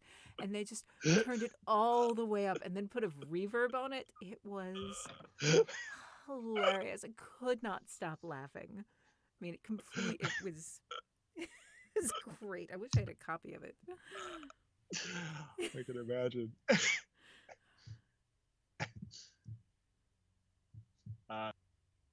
He'd fiddled with the composition back where we were. Okay. Let's see here. Ed Dwight. He'd fiddled with the composition. Yep, here we go. Okay. To beg to go beyond. He'd fiddled with a composition of regolith and water and filler and come up with something he called lunacotta. It sculpted differently than terracotta did, with a higher grog content, but the tiny grains of glass made the clay sparkle in the light. I loved her. She wouldn't survive a trip down to Earth. What happened out there? I kept my voice soft. Emmett sighed and dropped his gaze to the floor. I genuinely thought he was stealing food. I gathered. Why? He rubbed the back of his neck. It's been 5 days. Kansas is dark. No one is coming, right? I'd meant, what action made you think he was stealing? But he'd answered, why would someone steal? The trouble with being surrounded by smart people is that they can paint a picture as well as we can, but Emmett had a perspective I did not. I'd been safely in the middle of the country when the meteor hit. He'd been living in a part of New York the powers that be had just forgotten to evacuate. He had survived not only the initial blast, but the acid rains and the cold and the months of scarcity. And as an astronomer, he had access to the telescopes. He could see and understand the dark patch with visceral clarity. All we know is that all we know. All we know. Here we go. Let me check one thing. Okay. It's fine. Okay. Okay. After clarity. With visceral clarity. All we know is that they've had a massive blackout. That would affect launches. Not from Brazil. Not from the Eurospaceport. Right. There you go, see? I said with a lightness I did not feel. We could move the people of ground control, but the main relays for the outer space tracking network had... We could move, please. Lightness I did not feel. Ah, here we go. Lightness I did not feel. We could move the people of ground control, but the main relays for the outer space tracking network. But the main relays? Move the people of ground control. But the main relays for the outer space tracking network had been built in Kansas. With the state dark, any ship that came our way would be navigating without ground communication to back them up. It would all be up to the pilot and navcomp on board. We've been sending them an APAF signal. And navcomp on board. We've been sending them an APAF signal via Morse, so Earth knows we're fine. That's going to reduce urgency to get to us. We have stores laid in for 6 months, and that's not counting the garden. It's not producing yet. He lowered his hand and kept looking at the sculpture. Here, I will gently point out that keeping people from doing their jobs is not going to speed that up. He bent his head, jaw clenching for a moment. He didn't say any of that stuff about optimizing rootstock. Just that he was pulling plants. Didn't tell me he worked in agriculture. All right. I thought through my options. Emmett and I did not overlap much with what... okay. 1 sec. Check a couple things.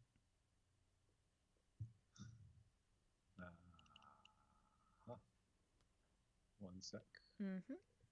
While you do that, I will hop over and check my own things.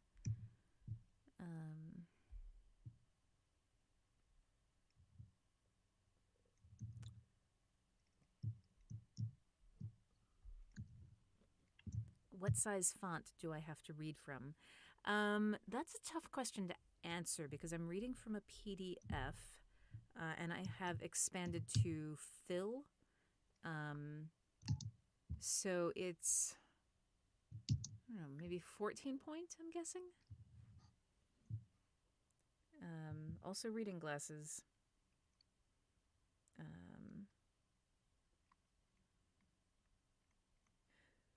Okay, after options. I thought through my options. Yep. Here we go. I thought through my options. Emmett and I did not overlap much other than when I flew him out to one of the observatories. He was a long-timer on the moon and generally pretty easygoing. The past months had been brutal. I'm going to talk to Eugene informally. I'll tell him it was a misunderstanding and that my judgment is it won't repeat. Is that correct? He swallowed. Yes, ma'am. Is there anything I need to address with Imanol? I turned to face Emmett directly. It is not my experience that you would jump immediately to trading blows with someone. His mouth worked for a moment as if he were swallowing several responses. Squinting, he looked back up, but still not at me, at the sculpture. There was some language. Not the first thing he said, but... Why didn't he just tell me what he was doing? I see. I wasn't going to make him tell me exactly what Imanol had said. That was clear enough. I'll address that with him. I'll use some language of my own. He gave a little laugh, but didn't look like he really believed me. Fair enough. Trust was earned by actions. Kenneth always said that our collective actions meant there were centuries of work to be done to prove ourselves trustworthy. I stepped back toward the door. Thank you for talking with me. I paused, watching him still looking at the sculpture. Do you like art? Emmett looked around, scars pocking his forehead and making a bare spot in one eyebrow. Mom was a sculptor. She would have liked that piece. I looked at the Lunacata with her gaze of hope and longing. Wasn't that why we were all up here? Trying to build a place for the future? I'll handle things with Imanol and Eugene. I gestured toward my makeshift bench. Stay here as long as you like. As I left, he was settling on the bench, hands clasped in his lap like he was praying. Meanwhile, I was about to educate a young man who would not understand why he was in trouble when what I wanted to do was rain down righteous indignation on him. Eugene had been right that keeping the community together would be the hard part. Do you have any other snack you might be able to access before we finish the chapter? I feel like I'm hearing a lot of kind of backgroundy stuff. Weird. No, and I don't particularly feel, I didn't feel like I was making Maybe sounds. let me listen again. Maybe it's just getting.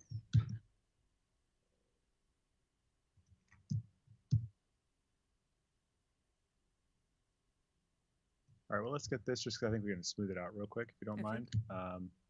Back at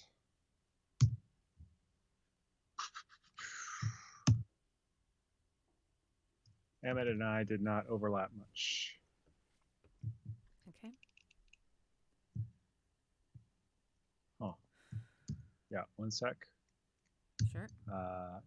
Through observatories. Here we go. I thought through my options.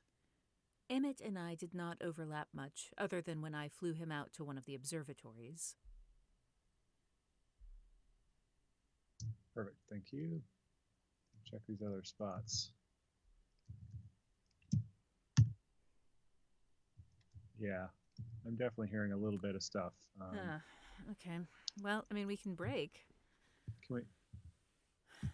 Yes. Let's. If you don't mind fixing these little things, then Yeah. I've got a handful. I wasn't sure if it was me or not, so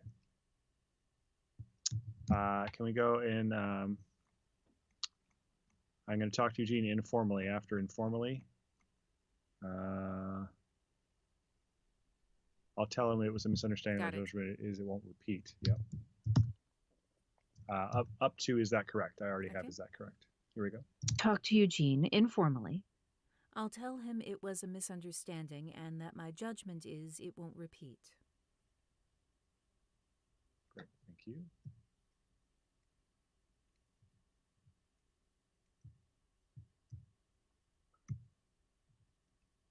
Great, and then the next one. Let's listen. To make him tell me exactly. I wasn't going to make him tell me exactly what Imanol had said.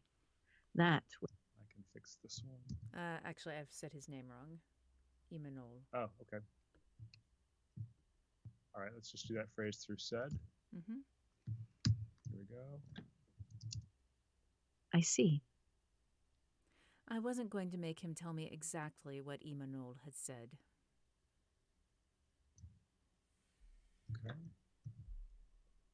And I hit the wrong button on my script, so now I'm at the beginning again. Let me just go down to the bottom.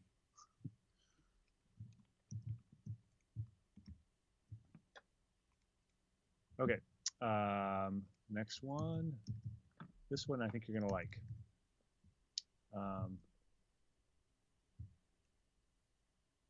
Here you go. Take a listen. Oh, no. Mom was a sculptor.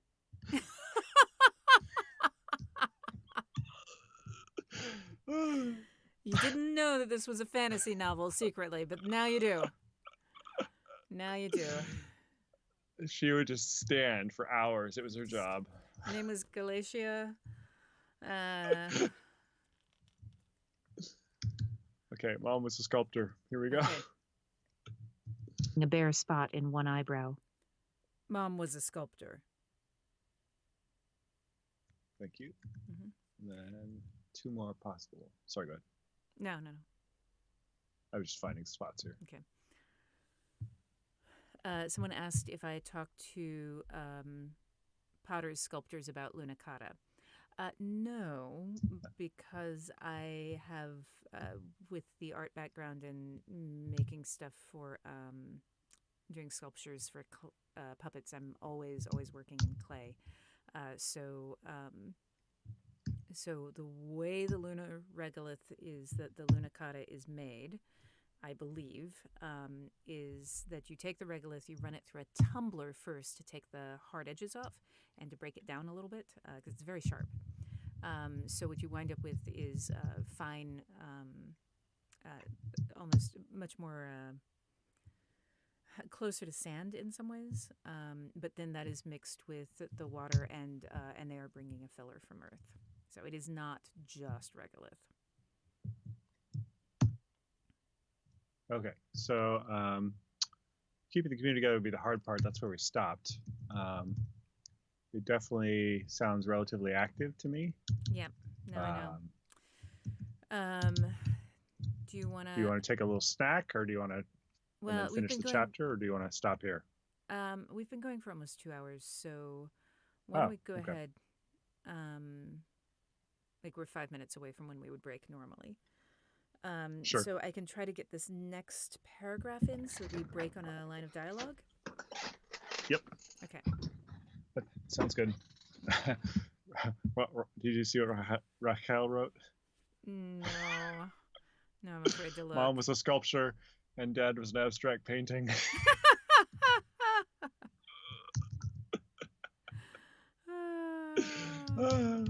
That's great. Or Rolling Stone. Here we go. Be together would be the hard part. Oops, sorry. Okay. It's all right. Be together would be the hard part. I found Imanol next to Central Park with Jennifer standing in front of him. She was projecting full Valkyrie aura, backed by Guillermo, who I hadn't even seen earlier, and Christine, one of the young black women from the computer department. After Christine. Mm-hmm. Here we go. Who I hadn't even seen earlier, and Christine, one of the young black women from the computer department. Imanol was standing with his head down, chewing his thumbnail. The dandelion rested in a packing crate on the floor with a couple of other plants. It, honestly, was easy to see why it looked like he was taking things at random. Great. Great. Let me just do one quick thing.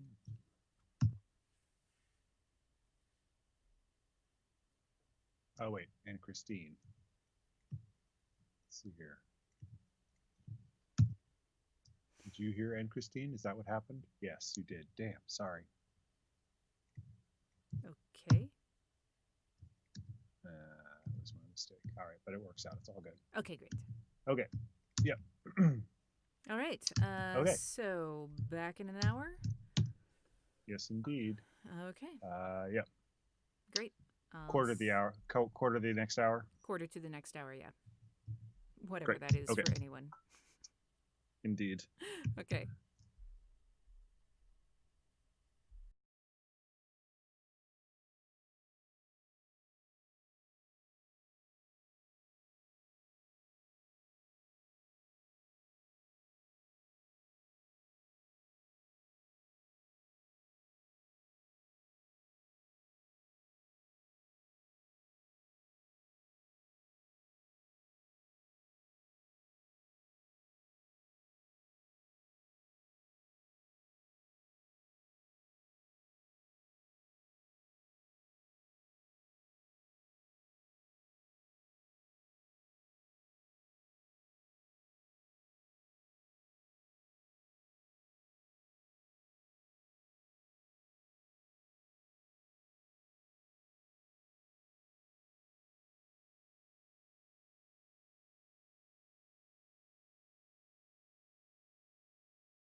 Welcome back, everyone.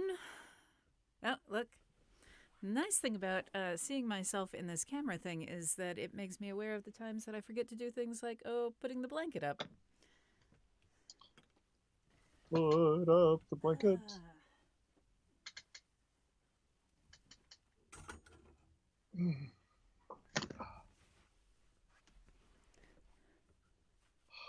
It's a highly technical assembly there that is a squeeze clamp on the edge of the blanket that I don't clip to anything except the blanket. I just hook it over a thing. Give me an acronym. It's the let's see. I think it's the ABCA. Attic blanket ABCA? attic blanket clip assembly. I like that. Okay, good, because that is now its official formal name. ABCA. Yeah. Like it. Cool. Okay. Okay. Here we go. Top of 466. Great. Rested in a packing crate on the floor with a couple of other plants. It, honestly, was easy to see why it looked like he was taking things at random. Are we clear why this is a problem? I didn't mean anything. He shifted his weight. The word is just so Sorry, close. that's totally my bad. Sorry about that. Are we clear why this is a problem? I had the punch point at the wrong place. Okay. Awesome. My apologies. Same thing with less pre-roll here. Here we go. He was taking things at random. Are we clear about why this is a problem? I didn't mean anything. He shifted his weight. The word is just so close to Spanish. Guillermo sighed and stamped. Guillermo side. Here we go. It's just so close to Spanish. Guillermo sighed and stamped his cane against the floor. No, this is covered in the English language training. After floor. Here we go. Stamped his cane against the floor. No, this is covered in the English language training for any Spanish astronaut heading to the United... It's all fine.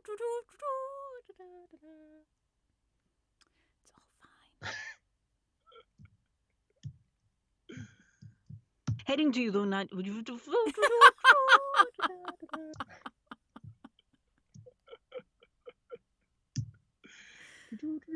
That's pretty good. Should make a collection of these into ringtones for people. Trumpets, yeah, that would be awesome for a text message. That would be perfect. Forget the ching. It's like, you have a message. You'd have to be like a surgeon or something in a very professional environment and have that go off. Are you saying that this is not a professional environment? This is our professional environment. It's just very different. Yes. Oh, okay.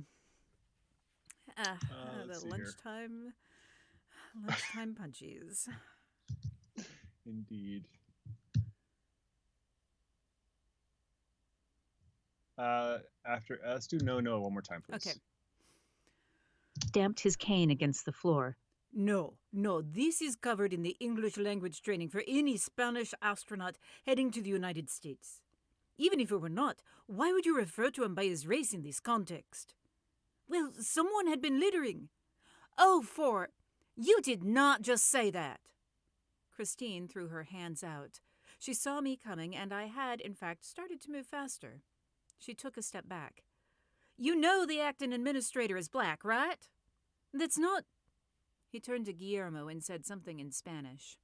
Guillermo shook his cane at the young man. No, I will not back you on this. You are wrong, and you will say so in English. I just trended over to Indian just a little bit with where I was holding things in my mouth. In English or Yeah. before that? In English was definitely there. I was drifting before that, so... Let's listen. Yeah, let's take it from Yep. after this. Okay. I will not back you on this. You are wrong and you will say so. In English. I stopped next to them. You can practice the apology on me, and then I'll have someone escort you to Emmett, where you can issue it. He pushed me! The young man's face went red and hot. Before or after? He opened his mouth. Closing it again was an answer, but he didn't apologize. He knelt and grabbed something out of the bin. Look, see? Litter in the dandelion beds. In his hand, he held a candy Easter egg wrapped in dirt-stained cellophane. I looked at him and laughed in his face. You know who left that there? A white man. Last month as part... My brain clicked, losing everything else I was going to say. I'm fairly certain I stood there with my mouth open for a moment. Why had Kurt hidden Easter eggs? To be a nice guy? Or as an excuse for poking around in Central Park? I turned and walked to the edge of the beds, looking at them as if I were Icarus.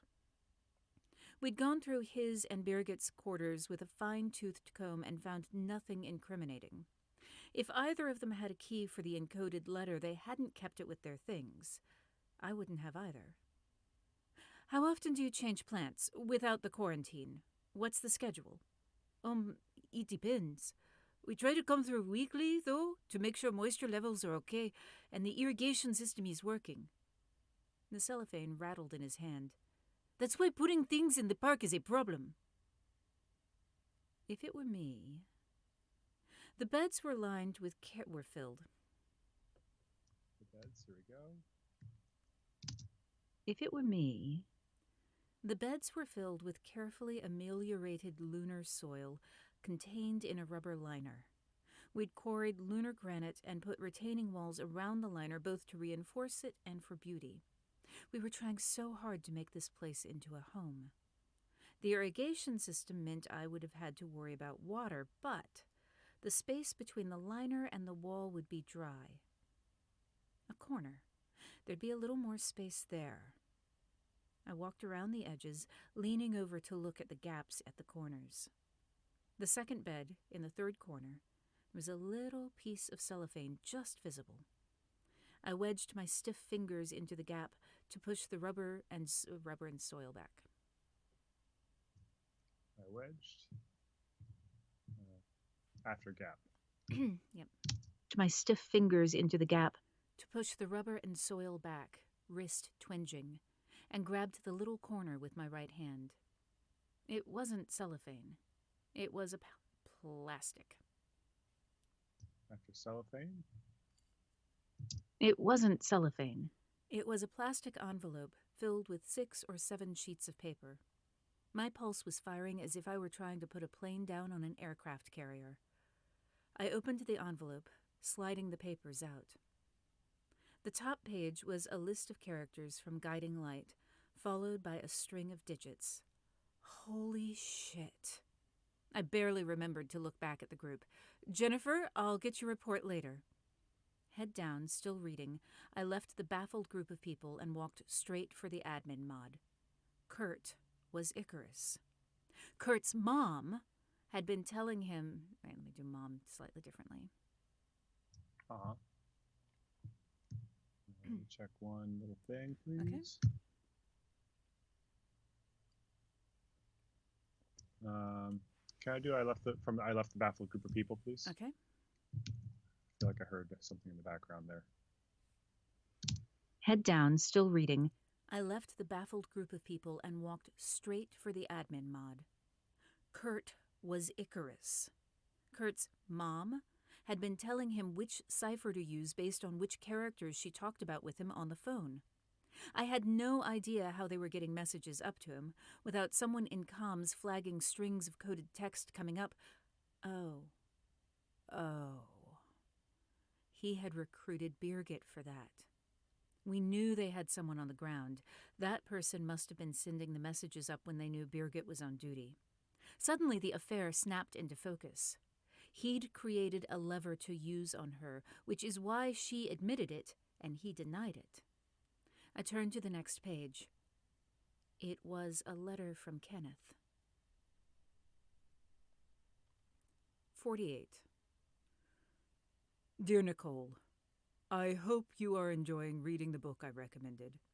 The two characters at the heart of it reminded me so much of some of the refugees we saw after the meteor, 11 years ago.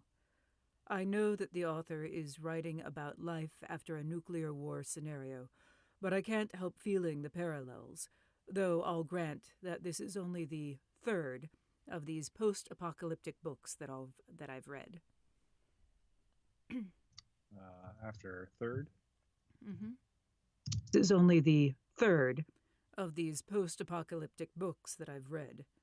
It's occurred to me that in many ways, the Ring cycle could also be considered post-apocalypse, especially the third opera.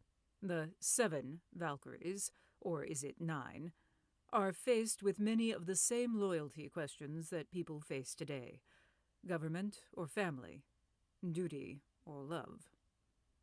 You will forgive me for being a little contemplative today.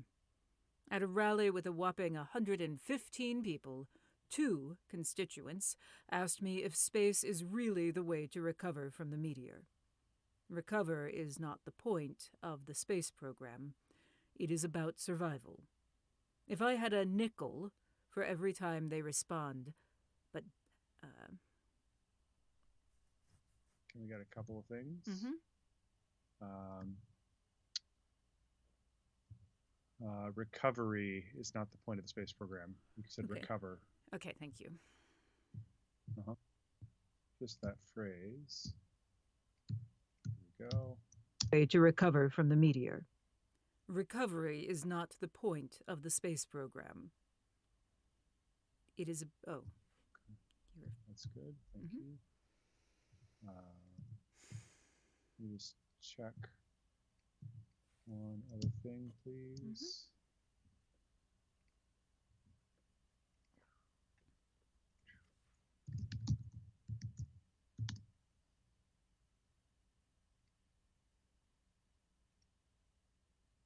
Great.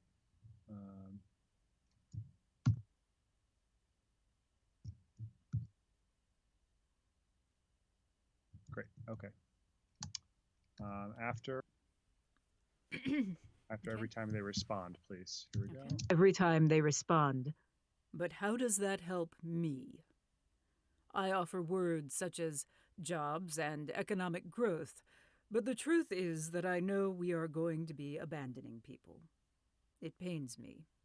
True, we have a score of programs that are attempting to recover and salvage life here on Earth, but even if we can use lunar technology to build terrestrial underground cities, they won't hold everyone. Every third person I see is likely to die. Good Lord, I am a melancholic man without you to balance me. Good Lord. Does score need to be emphasized or no? Thank you. Yes, I was like, wait, there's a third. Yes, score should have been. I was like, Okay. wait, there should be 3 in this paragraph, and yeah. Hold on one sec here. Let me find it.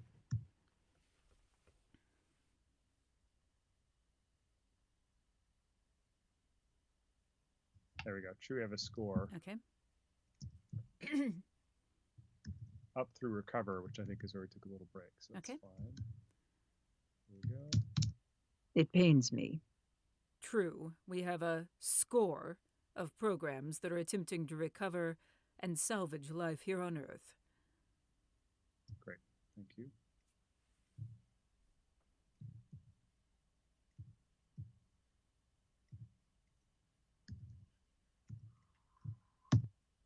Yeah. Okay. And then likely to die. Here we go. After Okay. likely to die. I see is likely to die. Good Lord, I am a melancholic man without you around to balance me. I'll just get a cat o' nine tails and do some self-flagellation while I'm at it, shall I? Marlowe is doing well. He is curling on the pillow by my head at night, but I think he misses you. Out of 30 days this month, I'm gone nearly 13 nights. Perhaps if we had 2 cats. One of my assistants reportedly has a cat with kittens. Be well, my love. Kenneth. P.S. I forgot, again, to buy flowers for the house. I was half of... Here we go. Buy flowers for the house. I was kneeling on the floor, halfway to the admin mod. I didn't have any memory of kneeling. In my hands was a letter from Kenneth that I had never seen.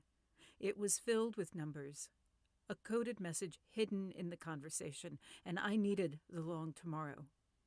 The paper rattled in my grip. It was hard to see.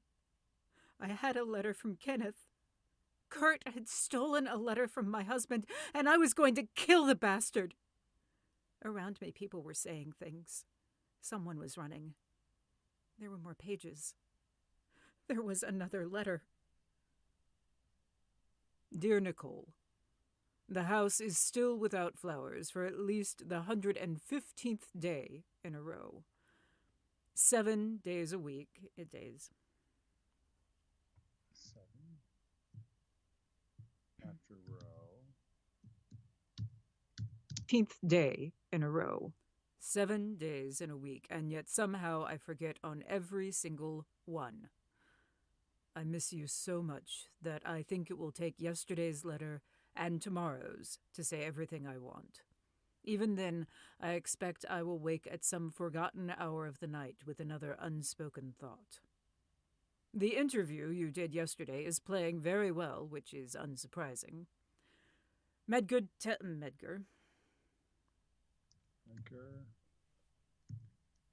Which is unsurprising. Medgar tells me it's been replayed on 217 different stations. 3 different people have told me that they listened to you, and that's just since 9 this morning. I know it is hard on you, but darling, you are so good at this. Sometimes I think that you should be... Sometimes. You are so good at this. Sometimes I think that you should be running for office instead of me. And then I remember that you are essentially a cat and really only tolerate people. There are perhaps 27 people in all the worlds that you find genuinely appealing.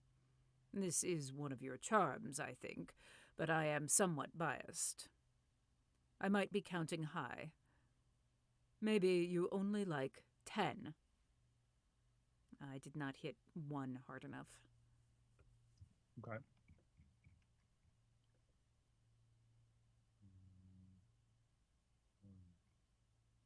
This is one of your charms. Oh, gotcha. Yep, you did not. Sorry, I missed it too.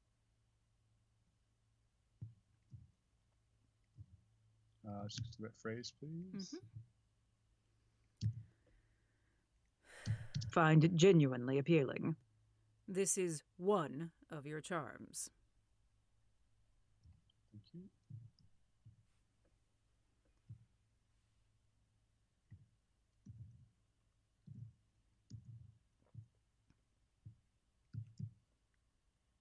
After 10, here we go. Only like 10. Speaking of kittens, I've been told that my staffer's cat has had 6 kittens. They are nearing 10 weeks of age, which is the perfect time for adoption. I am sorely tempted. Not for myself, of course, but for Marlowe so that he has company. If I wanted to horrify you, I would adopt 3 of them and name them after famous presidents. In all seriousness, Nicole, I miss you more on this trip than in any in recent memory. Please come home to me safely. All my love, Kenneth. Nicole. Eugene was in front of me, walking backwards. Nicole, talk to me. Oops, went too southern. Let's get Let's get. I miss you more on this trip than any in recent memory. Okay. I think you said something to. You added an extra in. Okay. Here we go. Seriousness, Nicole. I miss you more on this trip than any in recent memory. Thank you. Back to Eugene. Okay. Nicole, talk to me. In front of me, walking backwards. Nicole, talk to me. Pins prickled down my airways with every inhalation. The dome of Midtown had narrowed to a tunnel of red edged with black. 2 letters. Kenneth had sent me 2 letters I had never seen. Kenneth had sent 2 letters that Kurt had stolen. Kurt had made arrangements to have my husband killed. I was walking toward the admin.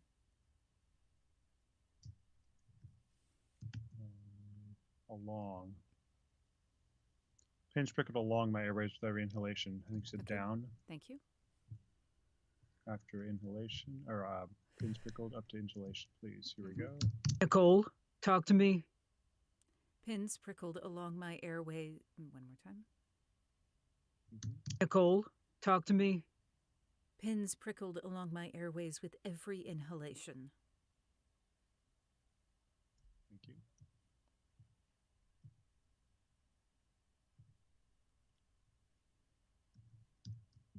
Okay. After killed. Mm-hmm. To have my husband killed. I was walking toward the admin mod. Kurt was being held in Psi mod. I turned. There were other people around us. One of the men held a garden trowel. I transferred the letters to my left, pinching them in an awkward grip, and took the trowel. He flinched, but I was already moving again. Nicole! Eugene grabbed my arm. Hey, Nicole. Nicole!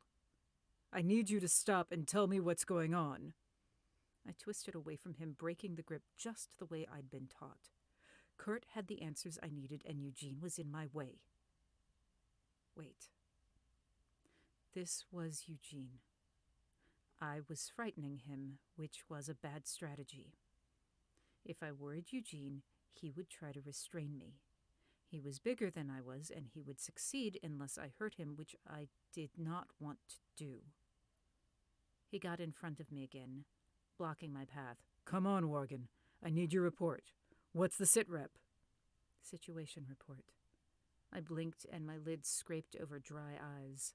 He was still in front of me, waiting for my status update. Wetting my lips, I handed him the first page, the one with the keys to the codes. Eugene glanced at it as if he were afraid to look away from me, then did a double take.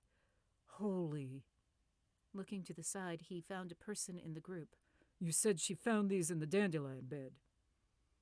Why wasn't he asking me? Probably because I wasn't talking, which raised the question of how long Eugene had been here. I was not right. Okay. Worgen, show me the other papers. He reached for them. They were for me. I stepped back. It hurt to breathe. Eugene's eyes were wide and he looked alarmed, not the way he was when he worried about Myrtle, but as if he were assessing a threat. Oh, I had lifted the trowel. That had been a poor choice. I lowered it. Eugene needed to not see me as a threat. I needed to not be a threat. I relaxed my posture, but my face was a hard mass. Lowering my gaze was the best I could do. I lifted Kenneth's letters and held them up so Eugene could see but not touch. Jesus. Eyes wide, he looked up from the page to me and then at the people who were still around us. All right. Okay. Nicole, I want you to come with me to the admin mod. We'll talk this through and come up with a plan. All right? Kurt was in the Psi mod. A trowel was not a perfect tool, but it was what I had. I didn't like working with my right hand, but it was what I had. I turned the turn the handle. Let's see here. After what I had. Okay. But it was what I had. I turned the handle of the trowel over in my grip, weighing it. Eugene's gaze flicked. Wait a minute. Sorry, we left out. I didn't like working with my right hand. Oh, Oh thank no! you. Damn, there's two hads in a row. Sorry. Nope, I Okay. think you had it. Nope, it was me. Wrong had. Sorry. Here we go. But Okay. it was what I had. I turned the handle of the trowel over in my grip, weighing it. Eugene's gaze flicked to the trowel and back up to me. Organ, I need a confirmation. Do you copy? Copy. The word emerged on its own from the call and response of Pilot Litany. Thank God. He closed his eyes for a brief moment, and I could have gotten past him in that flash of inattention. But that, too, would have been a bad strategy. I stayed still. No. Wait. I needed to do more than that.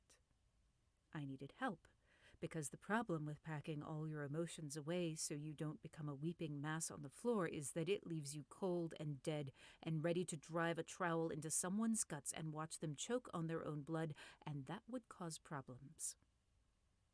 It would upset Eugene. It would upset Myrtle. I thought Helen would understand, but I was not certain my judgment was entirely sound. I reversed the trowel in my hand and held it out to Eugene, handle first. He took a slow breath and reached out just as slowly as if I were offering him a gun. Thank you. I dragged language out of the crypt. I'm sorry I am worrying you. My voice sounded flat and wrong. I'll admit that you are. Eugene handed the trowel off to someone. Formation flying to the conference room. Take point. I'm wingman. Copy? I'm upset, Eugene, likely in shock. I have not gone stupid. Great. Glad to hear it. His smile was off nominal. I still need verbal confirmation. Just reassure me. We're going to the conference room. Not a request. Do you copy? Roger Wilco. My smile hurt, but his shoulders relaxed a fraction, so that was good. Is the long tomorrow in your office?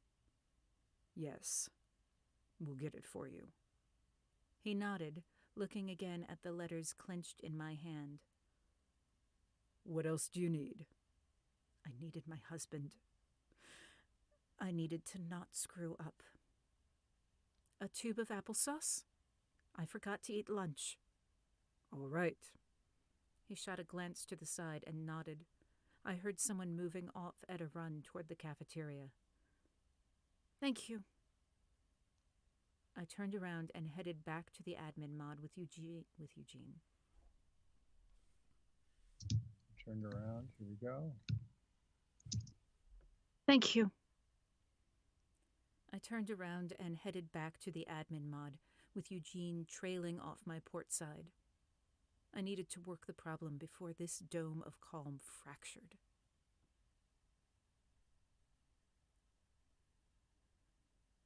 Each letter had 5 sets of numbers.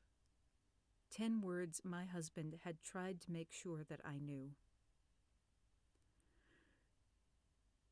Government head backing Earth first. Trying to provoke space withdrawal. He thought I knew. I slid the translated page across the conference room table to Eugene and followed the...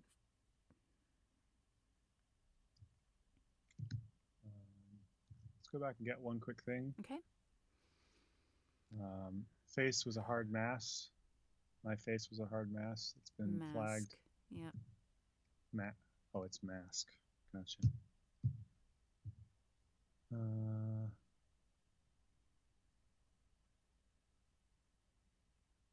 Got it. Yep. No, it is mask. Oh, it is mask. It is See mask. here. I probably said mask. Yeah, let's double check. Let me find it, please. Mm-hmm.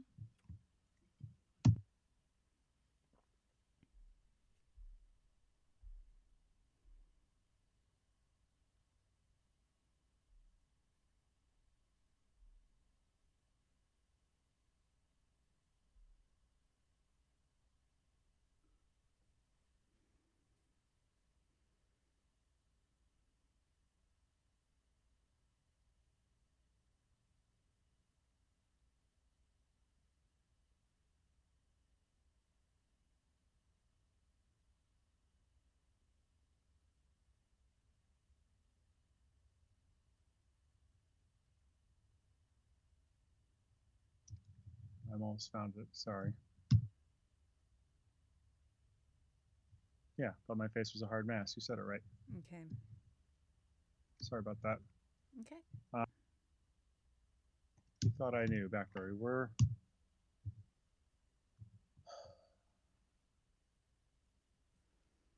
Okay. After new, please. He thought I knew. No, hang on, I'm not there. I had scrolled back up. Sorry. Got you. 474. Okay. He thought I knew. I slid the translated page across the conference room table to Eugene and followed the motion through to rest my head on the table next to the empty tube of applesauce. I told Kenneth I hadn't translated his most recent letter, but he thought I'd gotten these two. The paper rattled, and a moment later, Eugene whistled. I wouldn't have asked him to. My throat seized, and I braced, tensing on the table until the wave of grief and anger rolled over me. He knew what he was walking into. Eugene's voice was low. But I didn't! I slammed my cast on the tabletop. There were other solutions, Clamping down, I held on until I could breathe again. Eugene waited. I heard him shift once as if he were going to reach for me, but he only set his hand on the table close enough to mine that I could feel the warmth. It's okay to cry. 3 horrifying sobs tore past my guard, sounds that should not come from the human throat. Holding my breath, I tried to stop the noise. My back shuddered with the effort of managing my airflow. I swallowed. I don't want to. What can I do? Wiping my eyes, I sat up, leaving my hands pressed against the sides of my face, the plaster a chalky cool. Show me how you punch the wall. His brows went up, gaze dipping for a moment to the bandage on his knuckles. Surely he hadn't thought that was subtle. I can't figure out how you do it without rebounding across the room. I swiped the skin under my eyes again and lowered my hands to my lap. Everything ached with the tension knotting in my joints. I'm trying really hard to not murder Kurt. I'm not going to lie to you. I thought you were going to. I'm not going to lie. Here we go. To not murder Kurt. I'm not going to lie. I thought you were going to. Probably was. The fans whirred, pushing air across the tears drying on my cheeks.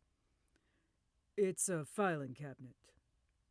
Eugene pushed his chair back from the... Eugene pushed.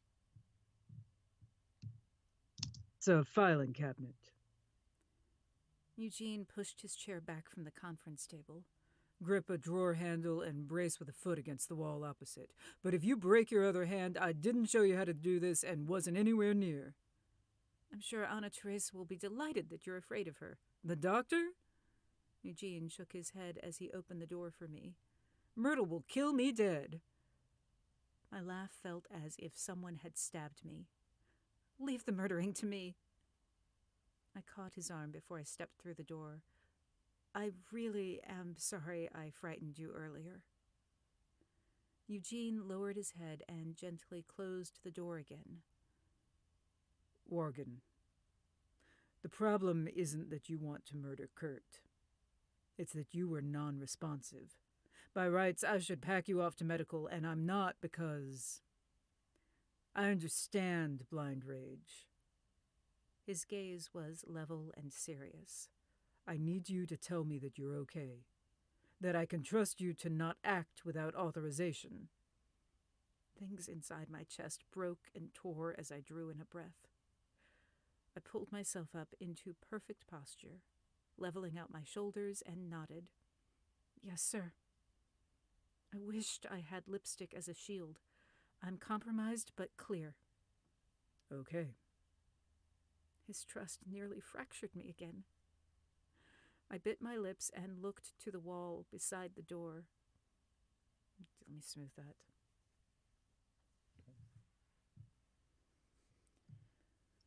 Nearly fractured me again. I bit my lips and looked to the wall beside the door, waiting for the burning in my sinuses to pass. I cleared my throat. I have a suggestion you won't like. Then make one that I will. Snorting, I turned to him because I needed eye contact for this. I think you should let me question Kurt alone. Eugene laughed once, and it was breathless as if he'd tried to stop it. No. I'd want you outside the door in case there were any problems. Still staring at me as if I'd lost my mind, which was fair. He shook his head. With him or with you? Either is a reasonable question. That's why sending me in is an interesting choice. Once he knows we found the letters, I will be terrifying in ways that you could not be. I kept my arms nice and relaxed by my sides. It is a ploy that stands a high statistical likelihood of making him break faster, which... Excuse me? Boy. And relaxed by my sides. It is a ploy that stands a high statistical likelihood of making him break faster, which we need. Same place. And relaxed by my sides. It is a ploy that stands a high statistical likelihood of making him break faster, which we need. Honestly, I have no idea if there were statistics on things like this, but I'm good at manipulating human emotion, and I knew I was right about the effect I could have on Kurt. There was a twinge of guilt about trying to work Eugene, but not as much as there should be. I was retreating into that safe, calm vacuum where I could move without friction. Reentry was going to be hell later, but that was a tomorrow problem. So you're proposing that you rage in and... No. I shook my head. I'm proposing that I go in cold, saving the rage until the right point. He'll know it's there. The potential danger of setting me off, that's the motivator. I tilted my head and kept my voice level and reasonable. I'll give you a list of questions before I go in. I'll include a passphrase. One more time. I just was clunky. Okay. After go in, so I'll include. List of questions before I go in. I'll include a passphrase for the rage moment. If it's not there, then you know I've gone off script and you pull me out. Eugene stared at me, but I could see the ideas starting to kick around in his head. He hadn't said yes, but I'd opened the door to the possibility. I smiled, aiming for the right degree of self-aware dry humor. Heck, if you have to pull me out kicking and screaming, Kurt will see... After screaming. There we go. You have to pull me out kicking and screaming. Kurt will see... You have to pull me out kicking and screaming. Kurt will see you as a savior, and that bond will increase the likelihood he'll talk to you. So even if I lose it, it's still an airplane. Airplane. Yeah.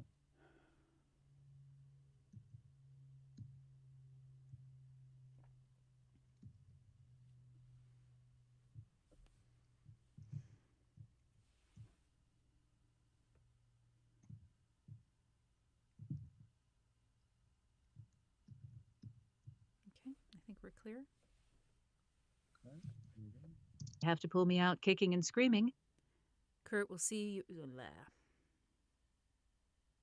have to pull me out kicking and screaming. Kurt will see you as a savior, and that bond will increase the likelihood he'll talk to you.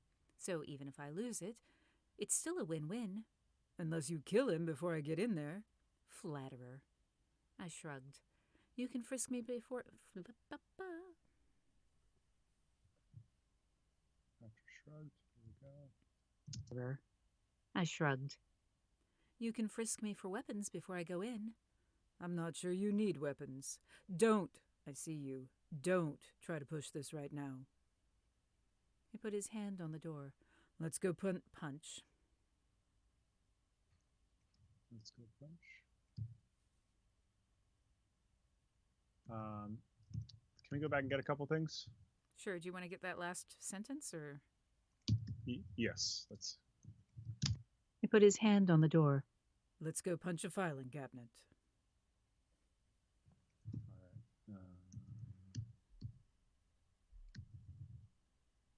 Just listen to a couple things.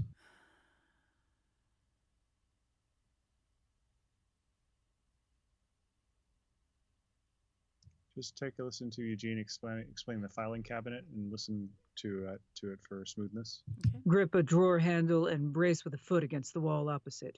But if you break your other hand, I didn't show you how to do this and wasn't anywhere near. Yeah, no, the didn't show you how to do this is a little fuzzy. Yeah. You want to just take that phrase? Yeah. Okay. After opposite. Okay. I haven't found it yet, but you found it? 475. Thank you. Near the top.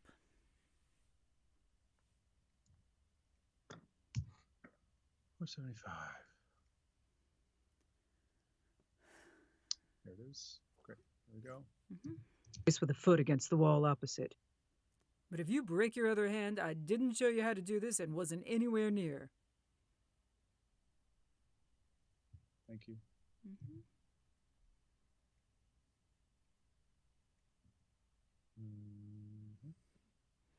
And then, let's see here, further down.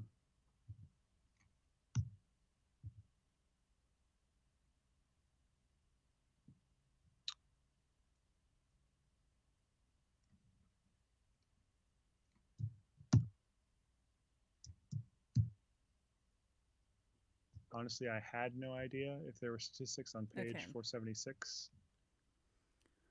You said I have. It's supposed to had. Okay. Got it. Got it? Break faster, which we need. Honestly, I had no idea if there were statistics on things like this, but I'm good at manipulating human emotion. Thank you. There's a little dropout, I think. So you're proposing that you rage in and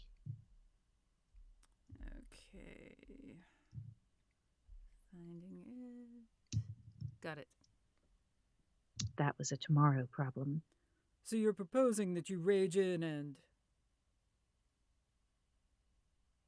great. Thank you. I think that is all of them. Okay. So back to where we stopped. Eugene? Okay. Let's go punch a filing cabinet. Eugene let me join him when he called Helen to get her update on checking the coordinates near the garden. He hadn't said anything else about my suggestion, and I knew better than to push. My right hand ached from slamming against the filing cabinet, and that small, finite pain made quantifiable sense. I knew why it hurt. I knew how long it would last. The control was subductive.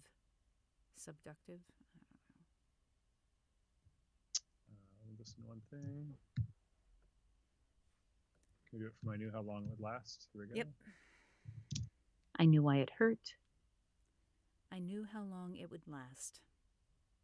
The control was seductive. It was probably not a safety valve I should reach for often. Speaking of control, I had picked up a packet of crackers on the way to talk to Helen. It wasn't a lot, but I was disproportionately proud of myself for doing it, and equally ashamed that I was just breaking a cracker into smaller and smaller bits as Eugene caught her up. And equally. Let me just do one thing.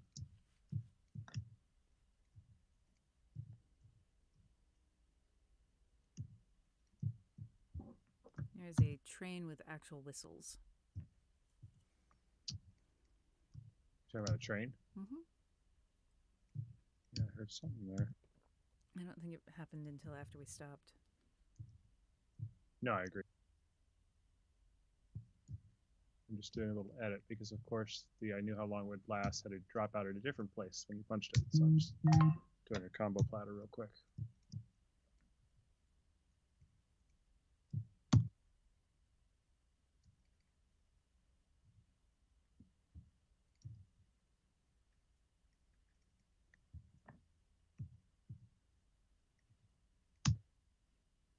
I knew how long it would last.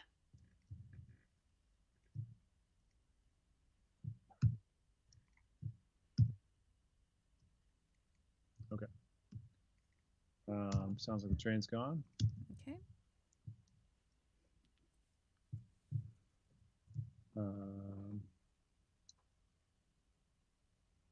Proud of myself for doing it after doing it. Lay proud of myself for doing it.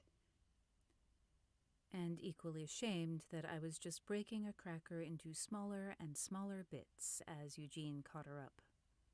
When he was finished, her voice crackled on the line with awful static as she began her report. The coordinates were not an impact site. They pointed to the landing site of Artemis 17, which I feel that I should have caught, but looking at old missions did not occur to me. I had been on that mission. It had been me and Terrazas with Elma orbiting. It had been. I had been on that mission. It had been me and Terrazas with Elma orbiting above us as Navcomp. What had we done that would make someone go out to visit the site? I started running through the list of experiments and mission goals, trying to drag something. Oh, shit. I put the bit. Here we go. Oh, shit. I put the bits of cracker down and pushed the packet away. I was on that. We were testing a jetpack. I remember that. Eugene sat forward. I was jealous because I wasn't out of training before they decided not to build more of them. The design was questionable, and the rovers worked better for most things. We left it on the surface. Is it still there? Hang on, let me do the we left. I just want a different delivery when we left it on the surface. Okay.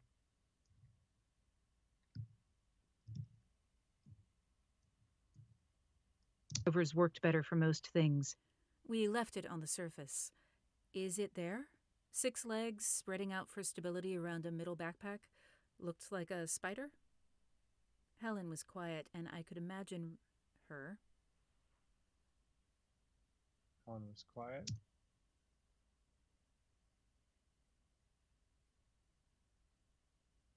Yeah, I gotta give you playback. Here we go. Okay. Looked like a spider? Helen was quiet, and I could imagine her replaying her visit. No, I did not see that.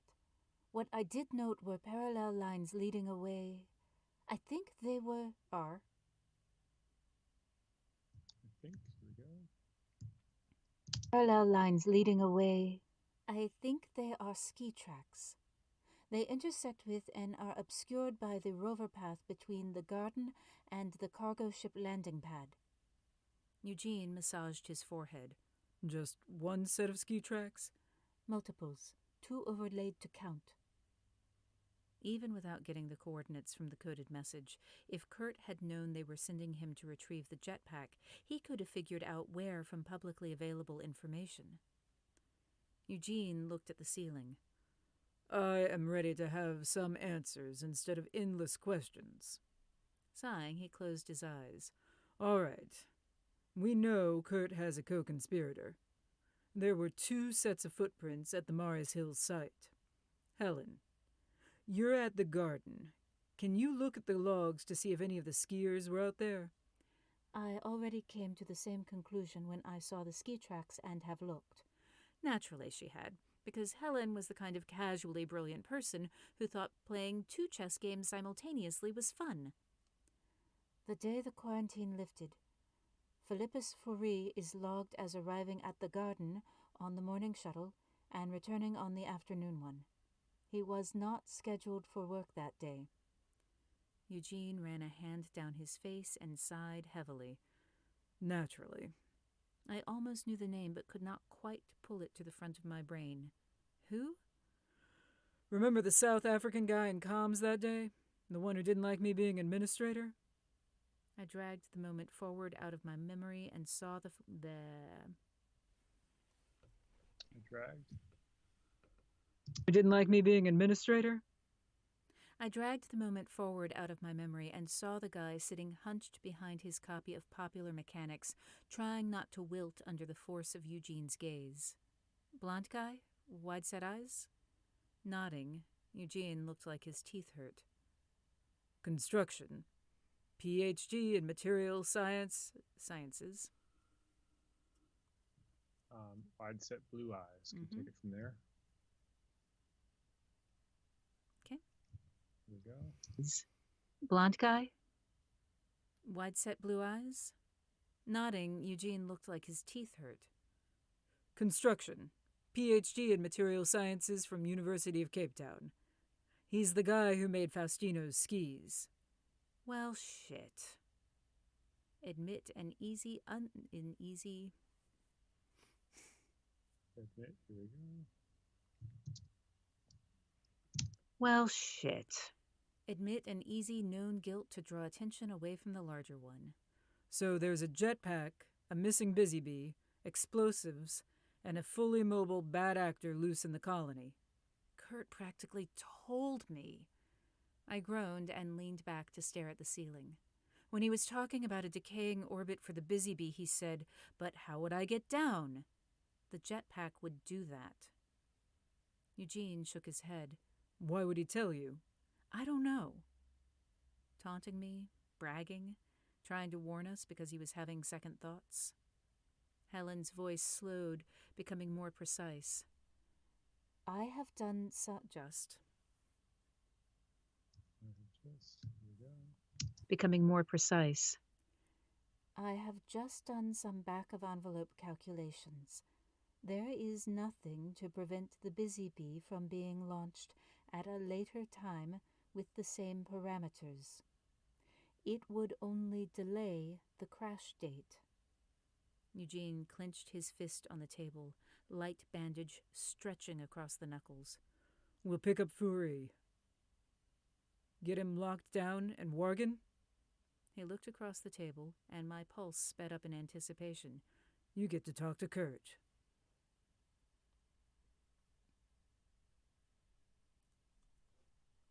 "49. Artemis Base Mission Log. Acting Administrator Eugene Lindholm. June 1st, 1963. 1:12. Entering the 5th day without contact. We've apprehended Philippus. We've apprehended. 5th day without contact. We've apprehended Philippus Furi and have him confined in an office under guard. I am authorizing Nicole Worgen to question Curtis Fry, and I take full responsibility for this choice. I was joking about frisking me. I faced the wall down the hallway from the converted office where Kurt was being held. My arms were outstretched, with a clipboard in my right hand and a partial tube of applesauce in my left. I wasn't. Eugene was methodical and impersonal as he ran his hands down the sides of my legs. I know your sense of self-preservation is null and void right now, so let me be very clear. Your actions will reflect on me, because I am making the judgment call that you are stable enough for this. I am. You are not stable. Eugene stood and came around to my front, checking my pockets, bosom, and ribcage area as if I were a mannequin. I am trusting that you are stable enough, because I have damn few options. I'm not going to make threats because I don't think you care right now. Am I wrong? It took me a moment to swallow. No, sir. So here's what I want you to hold in your head. No, there's no here's. So. Hello. No, sir. So what I want you to hold in your head is that I am a black man, and if you hurt Kurt or let him hurt you, it will all come down on me. People won't know that you were a spy in the war. What they'll know is that a black man ordered a white woman, a grieving widow, into a dangerous situation. They'll wonder what sort of savage would do that. Do you copy? Copy. A different form of grief and rage pulled my shoulders down. He was right, and I knew exactly how that would play. Yes, sir. Eugene stepped back and held out his hand. Clipboard. I lowered my arms, frowning. The clipboard was an important prop. If you hesitate to follow any order, I will take it as a signal that you are unreliable. He didn't.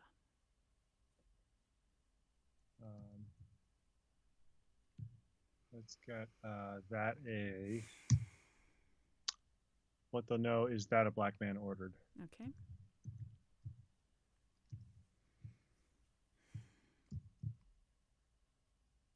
Up through white woman. Okay.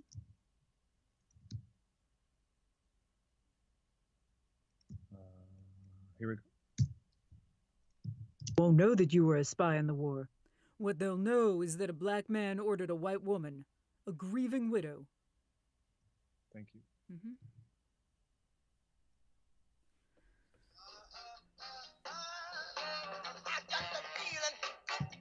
Sorry. It's okay. It's always kind of amusing. Huh. Okay. Got it. Picking up where we left off. After unreliable. Signal that you are unreliable. He did not move his hand or issue the command again, just looked at me with an unflinching gaze. I handed him the clipboard. Good job not asking why. He tapped the edge of the aluminum board. You can't take weapons in. I knew better than to protest. Partly because he was not going to tolerate any pushback from me, and partly because I had thought about what the edge of a clipboard could do to a windpipe. He removed the notes from the clipboard and held them in one hand. Confirm the passphrase for the rage moment. My voice was so level it hurt. You bastards murdered my husband. Eugene nodded. And the next parameter? I was allowed to improvise, but he didn't trust me to not get carried away, which was fair. I am not allowed to use profanity except that phrase in order to demonstrate to you that I remain in control. He held on to the clipboard, but handed my scripted list of questions back to me. If you don't get him to talk, that is not a failure. Physical harm to either of you is. Am I clear? Yes, sir. Finish the applesauce. I wanted to make a crack about how Eugene had become my space dad, but I was pretty sure he had no sense of humor at the moment. I unscrewed the lid and transferred the tube. Let's go back and we'll drop out on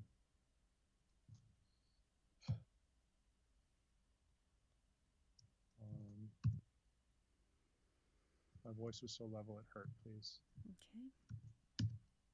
For the rage moment. My voice was so level it hurt. Great, thank you. After sense of humor at the moment. Okay. So I unscrewed. No sense of humor at the moment.